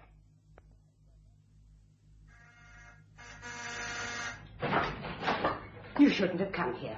Not on a morning like this. You've got to let me in. Please, now. All right. Have you got a brandy? You look and smell as though you've had enough already. Why did you come? Supposing someone saw you. Fine thing that would be. Public hangman visits sister-in-law of the man he's hanged. You promised to stay away. I haven't got the insurance money yet. I shouldn't have done it. I shouldn't have hanged him. You don't have to do every job they ask you to. I should have told him I was ill. I heard him scream. Don't give me that. Was George the first condemned man you heard scream? If you'd have refused to do the job, someone might ask why. Someone might have seen us together. You don't know? They've both gone now, haven't they? Mildred and George. Nothing to stop us now, is there? I told Martha what I thought of her, how I hated her. I told her I was never coming back. What? Then you are drunk. I'm not drunk. Mad. Mad about you. Wanting you. We can go away together. Stop jabbering and listen to me. You're going away. I'm not. George left everything to his wife, and on her death, everything comes to me. I'm worth over 100,000 quid. Do you hear that, Jack Powers? Over 100,000 quid. You go back to your wife. I don't want it to be said that I'm a home-breaker. Huh? She knows too much as it is. Did you tell her you were coming here? No. I'll bet she guessed that you're here. What fools we were going into that restaurant together. No, you're wrong. She's forgotten that incident. Oh? And what about the time I sent you that letter I told you to burn? Has she forgotten about that? Don't you see what you're doing coming here? Do you want the whole world to know that you doctored that bottle of medicine I gave my sister? That you're the murderer? Quiet, don't say such things. Can't you see it in the paper? Jack Powers, traveller for Medical Properties Limited, makers of Vigorate, took one of his samples to which he added a deadly poison known Shut up! You mustn't do this to me. It was you that forced me to do it. Oh, you're just teasing, I know that. Everything I did for you. You wanted your sister out of the way, and I... She was sick anyway. The doctor said she could never be cured. You've got to pull yourself together, Jack. Okay, I was only teasing. I can't pin anything on you or me. George has been hanged for the murder we committed. We killed 2 birds with 1 stone. Take Vigorate and earn your... Stop it! Well, don't you care at all? Supposing the police followed me here. Supposing that Martha goes to the police and... Don't fool. She knows me as Nell Jackley. How would she know my sister's maiden name? She can't connect me or you with a death, unless you lose your nerve, and even then, what can they do? You and I have got away with a perfect double crime. I gave my sister the poison, and you hanged her husband. Funny. Funny, isn't it? Funny. You shouldn't have done that, you know. You shouldn't have hit me. I'm sorry, darling. It's the drink, my nerves. Look, I'm going round to Mildred's house. I'll stay there the night. You'd better sleep here. I can't send you back to your wife in the condition you're in. Goodness knows what you'll say or do.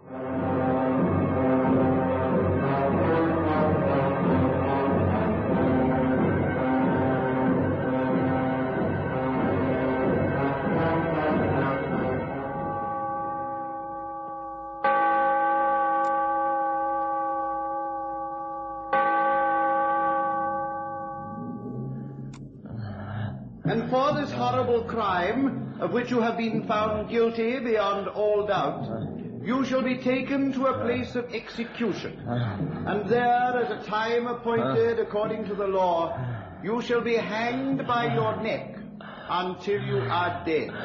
No. No.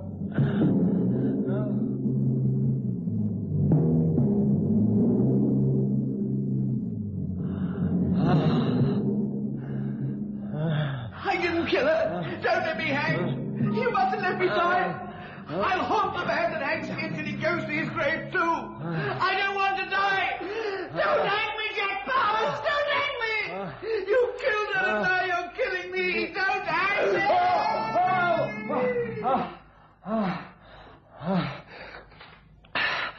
Nightmare. Pull yourself together, Jack Powers. It's only a nightmare. What's that? He's hanging by a rope. He's hanging by a rope. Let me get out of here.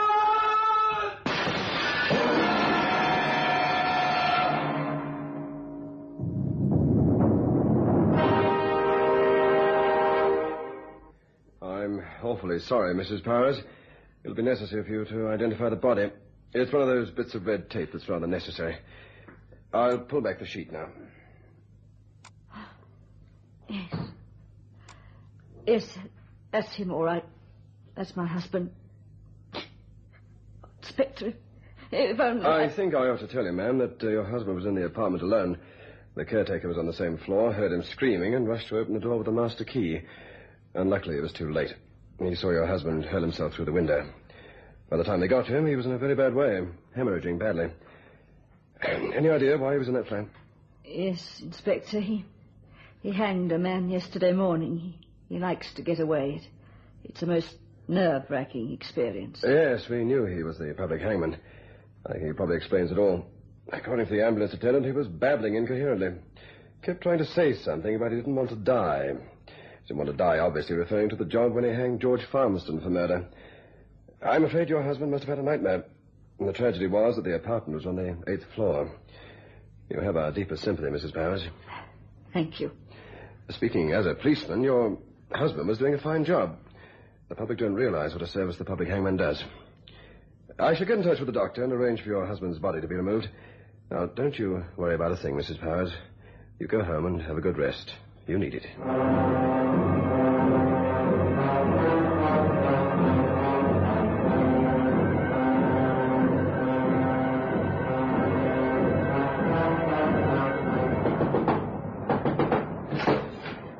You?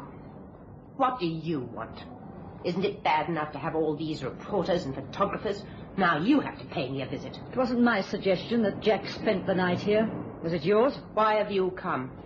To take a look at you. See the sort of woman you are. The sort of woman who could kill her sister and get my husband to hang her brother-in-law. You must be out of your mind. Go away. I've nothing to say to you. Do you want me to make a scene?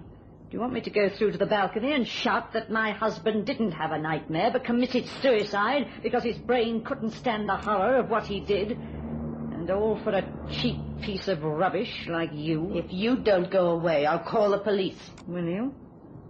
Supposing I tell them that my husband didn't use up all the cyanide when he poured some of it into that bottle. You see, poor Jack had the habit of talking in his sleep. We've met before, haven't we? In that restaurant. All right. Come in. Not that it'll do you any good. Nice place you've got here. Although I suppose you'll be moving out when you get your brother-in-law's inheritance. Did Jack tell you all this? How did you know about my inheritance? I'll tell you. When I found your letter in his pocket after seeing the two of you together, I knew why my husband had ceased to regard me as a wife and looked upon me as a housekeeper. I loved my husband. I wanted to know what sort of a woman it was who could take him from me. I employed a private detective. He followed you both. Jack sold Vigorate. It was a bottle of Vigorate that contained the poison. Do I have to go on? Who made that anonymous call to the police? Who put the bottle in poor George Farmston's desk? Did you or my husband? This is sheer fantasy. Let me tell you something. You're responsible for the death of your sister, your brother-in-law, and now you've killed my husband. And you're not going to get away with it. Killed your husband? I was 10 miles away and proved it. Oh, you were 10 miles away, but you destroyed him. Destroyed him long before he leapt to his death. You're going to pay, Nell Jackley. You'll see. By the time I'm through with you, you'll wish you'd never been born.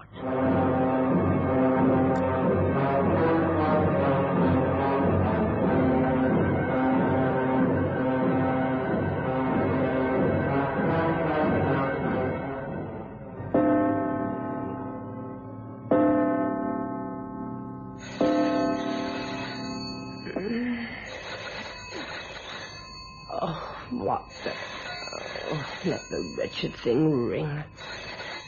3 o'clock in the morning. Oh, I suppose I'd better answer it. Hello? Who is it? This is the widow speaking. The widow of the man who hanged your brother-in-law. You can't persecute me like this. I shall put the police onto you. Persecute you? What a foolish word to use. I thought you might be interested to learn that the funeral of my dear departed husband takes place tomorrow. I'm sure you'd like to attend. Watch his innocent corpse be lowered into the soil. Go away, do you hear? Go away. I found out something interesting. He was alive, you know, when they picked his mangled body off the pavement. He was alive in the ambulance for some minutes. He said something rather strange. Rather strange? Yes, he said, "Tell Nell that I'm going to come back to haunt her, just like her brother-in-law came back and haunted me." Stop it, you hear? Stop it. I don't know what you're trying to do, but you can't frighten me. No one will believe your story. And even if they did, there's nothing anyone can do about it. George has been hanged for killing his wife. Your husband committed suicide. But I'm alive, see? And it's 3 o'clock in the morning, and I'm going back to bed. So good night. Stupid, demented fool. Pull the telephone plug out. A crazed woman like that can ring again. Tomorrow I'll get an advance from the solicitors and I'll leave. With £100,000 I could live anywhere. Some islands in the Bahamas. Yes, that's what I'll do. The door's locked. The telephone's been cut off. And there's nothing anyone can do to me now.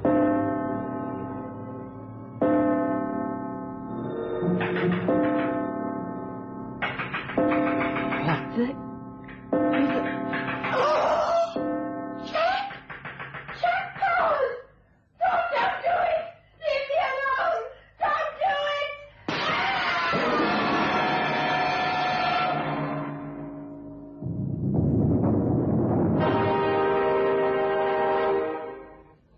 She was dead when they found her, you say, Sergeant? That's right, Inspector. That flat must have been haunted or something. She died exactly as that poor chap Jack Powers died, went crashing through the window pane. I don't like it. I rejected the theory of Jack Powers committing suicide because the window was closed, and no one commits suicide wanting to lacerate themselves, first of all, unnecessarily. No, he had a nightmare, all right. But what about this girl, sir? Did she have a nightmare, too? You know, sir, she gave evidence in the trial against George Farmston. Yes, I know. It was her evidence that her sister and her brother-in-law were always fighting that helped clinch the verdict for the prosecution. There's something very strange about all this. Well, suicide or nightmare, it's a tragic business. This has just arrived by district messenger, sir. It's marked urgent. Well, thank you. And this is Martha Powers. Well, I wonder what she's got to say. Dear Inspector Ramsey, although legally no one was responsible for either my husband or his mistress's death, I murdered them both. I was helped by a balcony and the moonlight night. In Jack's case, it was easy. I knew he was overwrought. And as for many years I've been helping our local charity by making cutout slides, it was a simple matter to cut the silhouette of a hangman's act of executing a condemned man. Then, as my husband tossed and turned in his sleep, I made a slight noise on the window to wake him. My little battery-operated projector was able to depict on the wall a life-size scene of poor George Farmston hanging from the rope. With Nell Jackley, I tapped on the window until she woke, but this time I projected a photograph of my husband, making it larger and larger, until she thought he'd returned to destroy her. Terrified, her subconscious mind urged her forward to leap through the window to her death. Yes, I took upon myself the role of my husband, that of public executioner. By the time you receive this, I shall... Quickly, come on, Sergeant.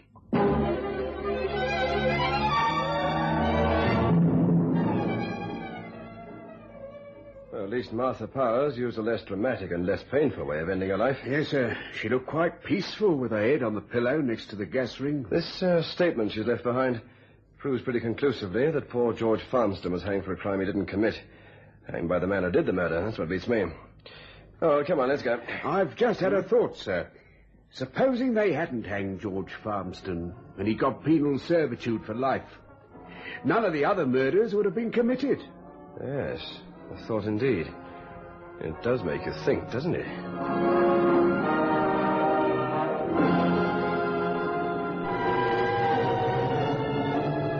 The manufacturers of State Express 3/5 Filter King cigarettes invite you to listen next Saturday at 9 o'clock, when they will again present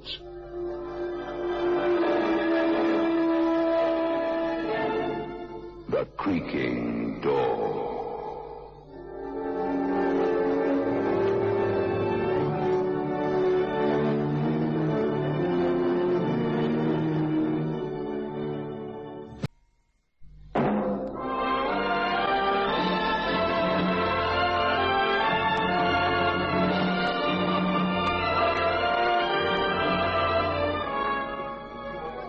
flown.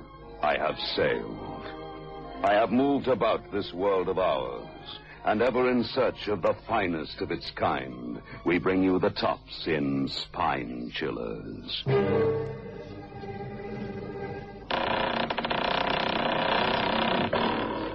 The Creaking Door.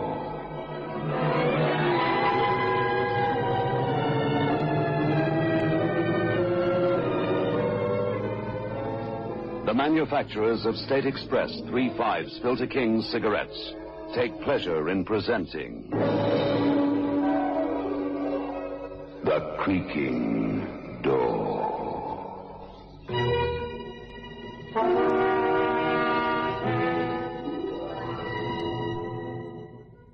On the banks of the river, a man stumbles through the mist. A haggard, white-faced man. His face twisted with an anguish he can no longer bear.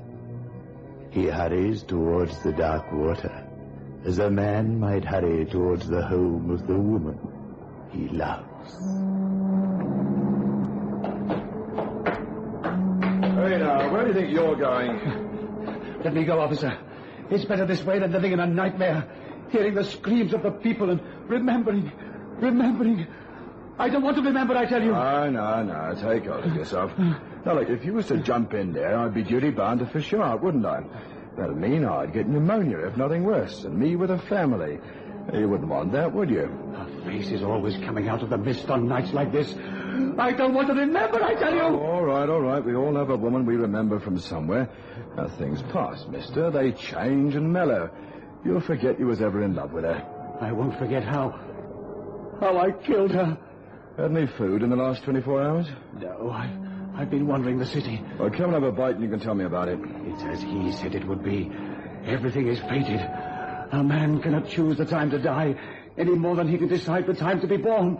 My name's O'Brien. What's yours? Edgar Spence. Well, come on then, Edgar Spence. It's my time to knock off for the night, so let's go to Dan's Cafe for a drink and a square meal. You'll feel better after that. All right. It doesn't make any difference, does it? Not in the long run.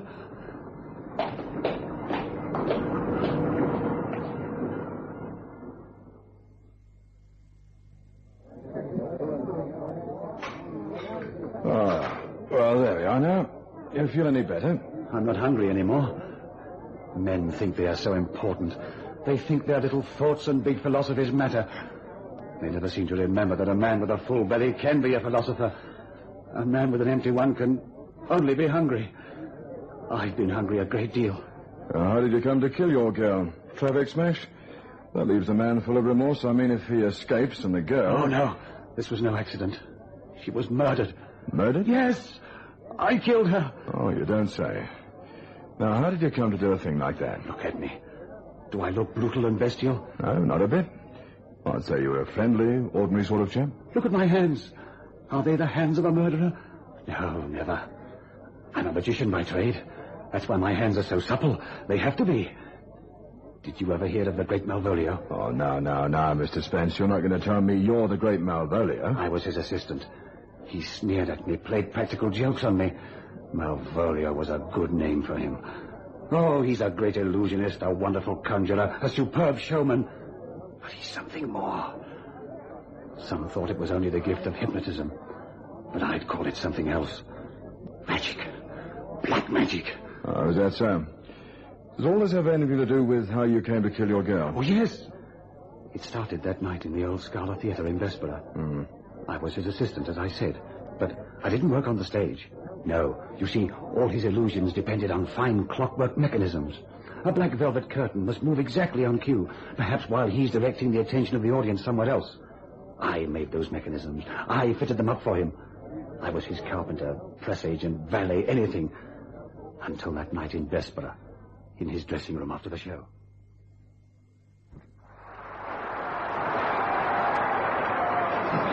The timing in the Chinese cabinet act is wrong. I'll fix it tomorrow. You will fix it tonight. What? You must fix it tonight. But why tonight? Because I have a surprise for you. I have a new assistant. A stage assistant, do not be worried. Starting tomorrow. Her name is Diana. Diana Leeson. Not old George Leeson's girl. The very same. Wow. Now come, help me get this grease paint off, eh? Good. Now, you know that old Leeson was probably the greatest illusionist the world has ever seen since the days of Masculine and Divan, huh? There are some of Leeson's tricks that even I, the great Malvolio, cannot understand. And now he is dead. But Diana, his daughter, has inherited his secrets. And you've got her to play ball, Malvolio. Good for you. But what about your present assistant? Huh? Elaine won't be happy to be replaced. After all, she's been more than just an assistant to you. She's going to be angry, you know. Yes, well, I'll be deterred. Thank you. The Elaine chapter in my life is closed. Closed. I hope she sees it that way. She is gone. You won't see her again, I assure you, Spence. What do you mean exactly? Elaine's in love with you. Mind your own business. No, Diana is coming here.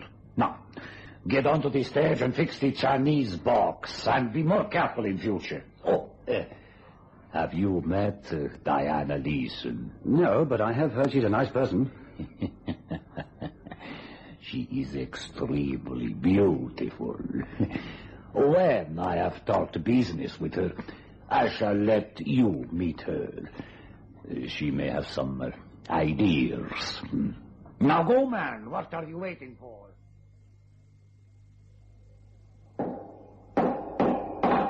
You need the working lights, Mr. Spence? Yes, Dan. I've got this to finish.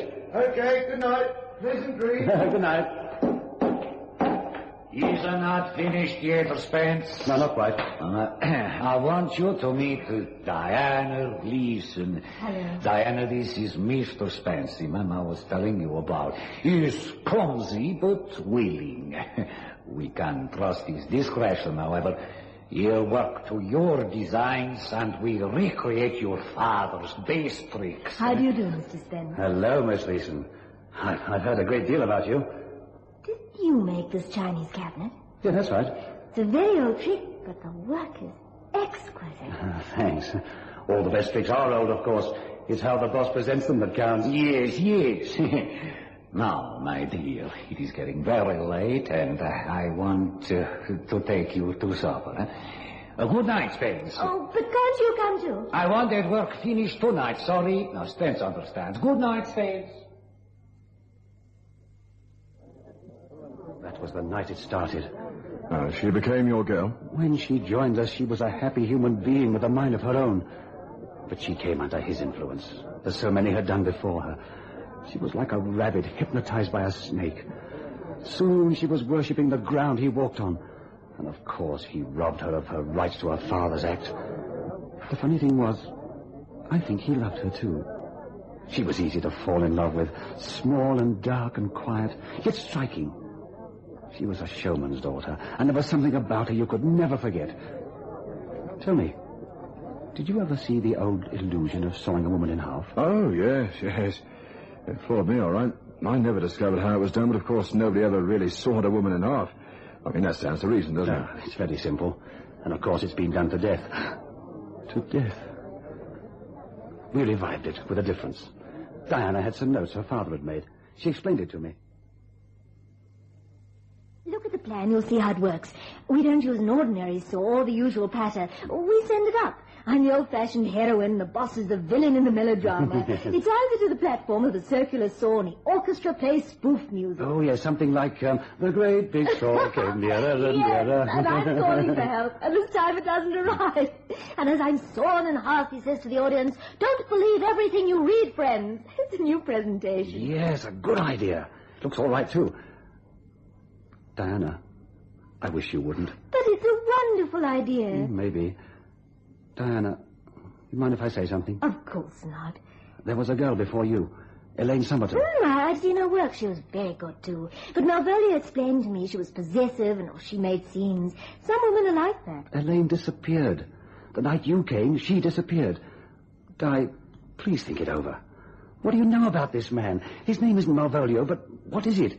Has he ever told you? No. No, he never has. He wants to be Malvolio, that's all. It's a likely story. Can you explain all his tricks? Most of them. But some do puzzle me. Now, the one where he makes me disappear into thin air, what happens? Don't you know? No, I don't. He hypnotizes you. Diana, the man has strange powers. Even I can't explain half the things he does. Oh, they said the same thing about Houdini. But in fact, Houdini was only a great illusionist, just like Malvolio. But Houdini had a history. He had a home, parents. He didn't just appear out of nowhere one day. Edgar. Oh, you're sweet to worry. But I might as well tell you, I'm in love with him. And I'm in love with you. Edgar, please. You're a sweet person. I'm sure you must understand. Well, I'm leaving. I can't sit by and see what's happening to you. Leaving? But your job, what will you do? Work up my own act. Edgar Spence, Illusionist. And if you ever want me, you'll be able to find me easily enough. Bless you, Diana. I only hope you know what you're doing. Oh, but she came to see you. Is that how it went? Yes. 6 months later, she came to me. She was still beautiful, but the glow had gone. She was quiet and said little. But I knew she'd been given one gift at least by Malvolio. The ability to hate.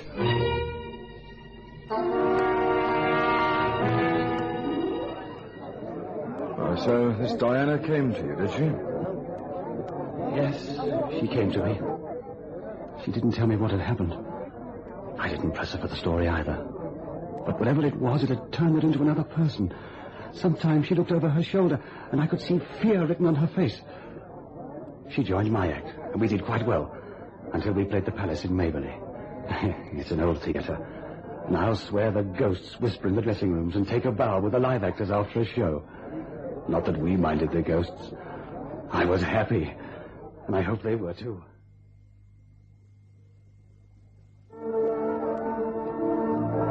Look out, please. Look out, please.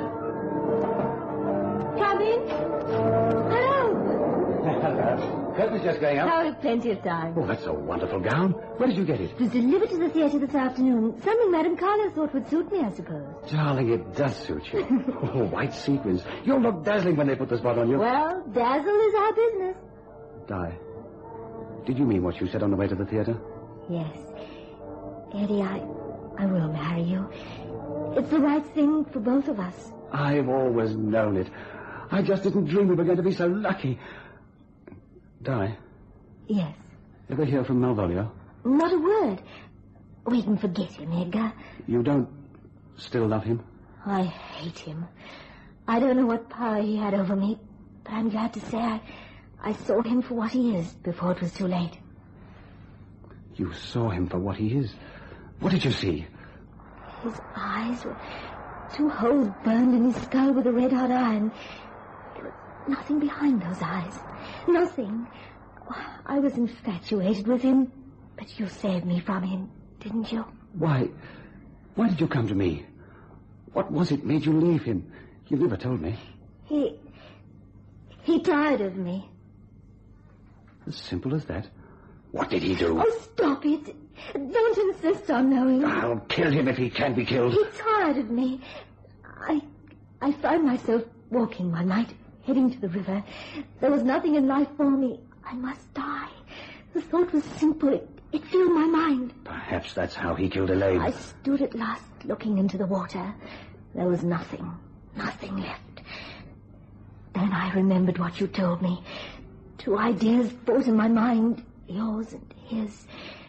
At last, I went back to the hotel and packed and came to you. Yes, listen. Mr. Spence, you're on now. You're on. Thank you. We can't be happy together while he's alive. Come on. We can't talk now. Let's go to work. We'll talk later. Oh, you're right, I suppose. Here, hold me the curtain for us.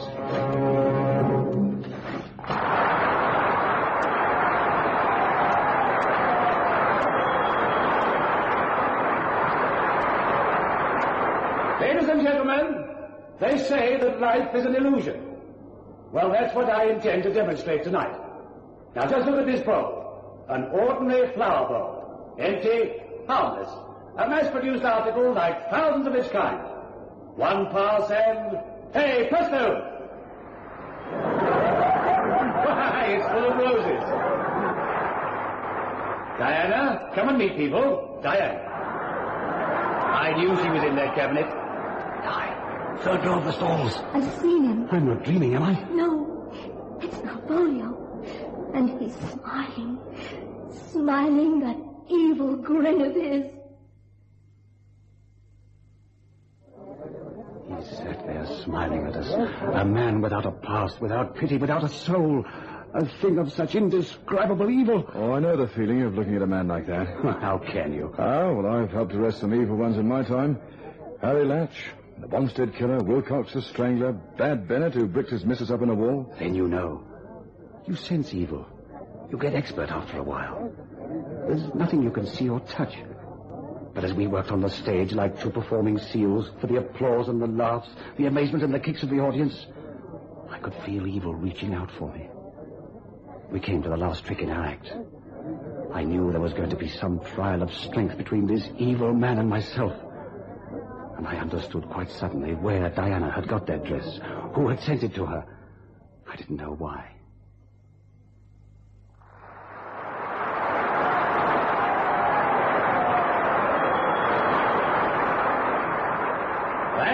Thank you.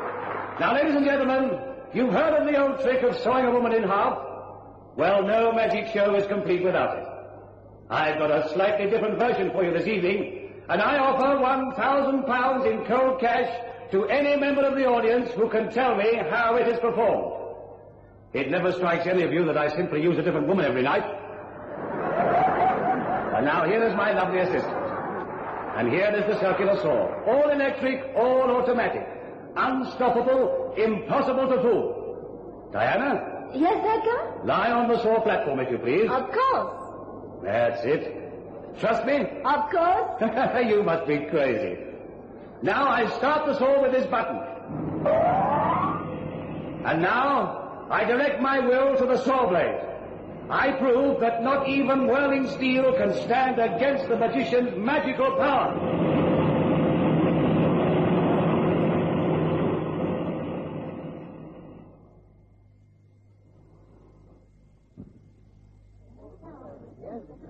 My back was half turned away from the audience, and I was timing the moment to pretend to appear horrified as the saw moved towards Diana.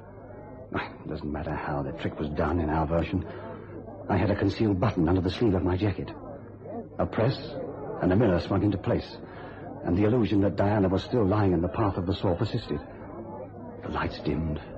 The spotlight touched the whirling blade of the saw, touched that dazzling white dress.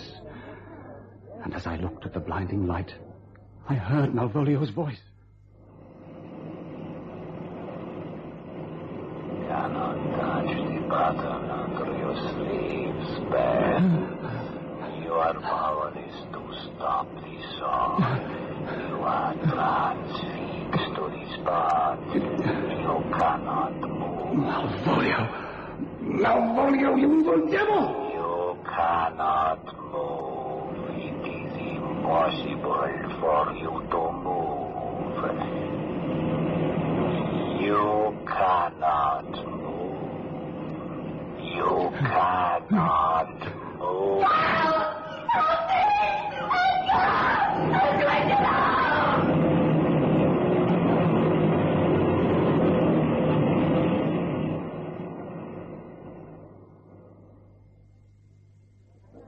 Stood there, powerless to move. The saw went on. The illusion didn't work. The table took her nearer and nearer to the blade, and then I heard that terrible scream, and it was too late.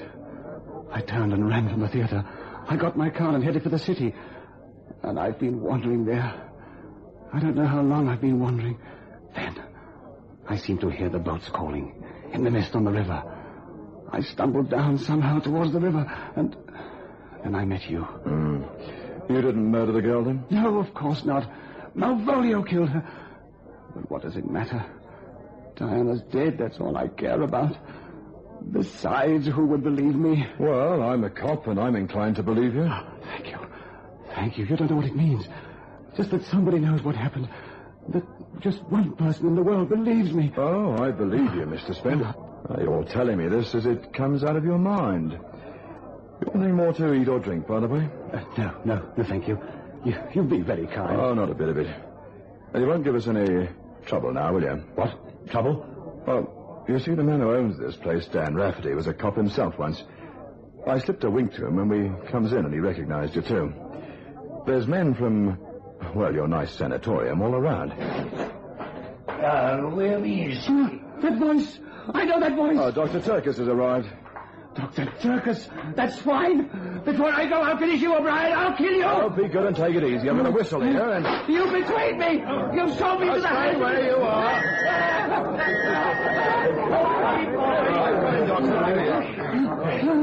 We've got a loaded syringe here.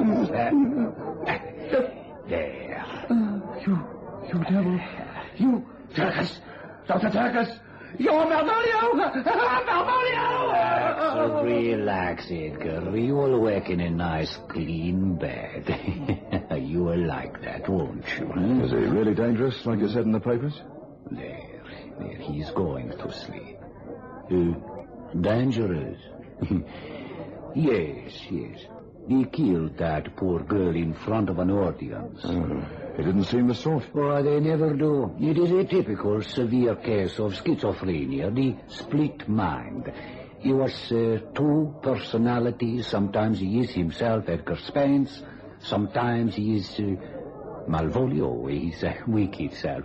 When Edgar Spence gets under the control of Malvolio, there's simply no hope. Anything can happen. But he thought you were Malvolio, Doctor.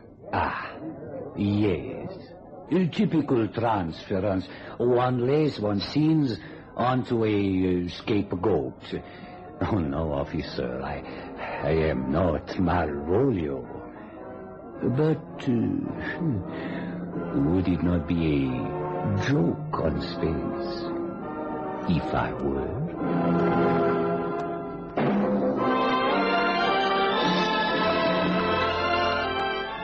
Move in world class. Get the taste of new smooth State Express 3.5s today.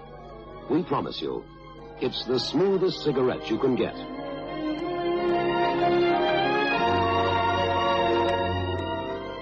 It's a blend that has been perfected after years of constant research by our master blenders, and the recent development of an entirely new process which gives you an even smoother 3.5 smoke. We promise you, it's the smoothest cigarette you can get. Move in world class. Get the taste of new, smooth State Express 3.5s today.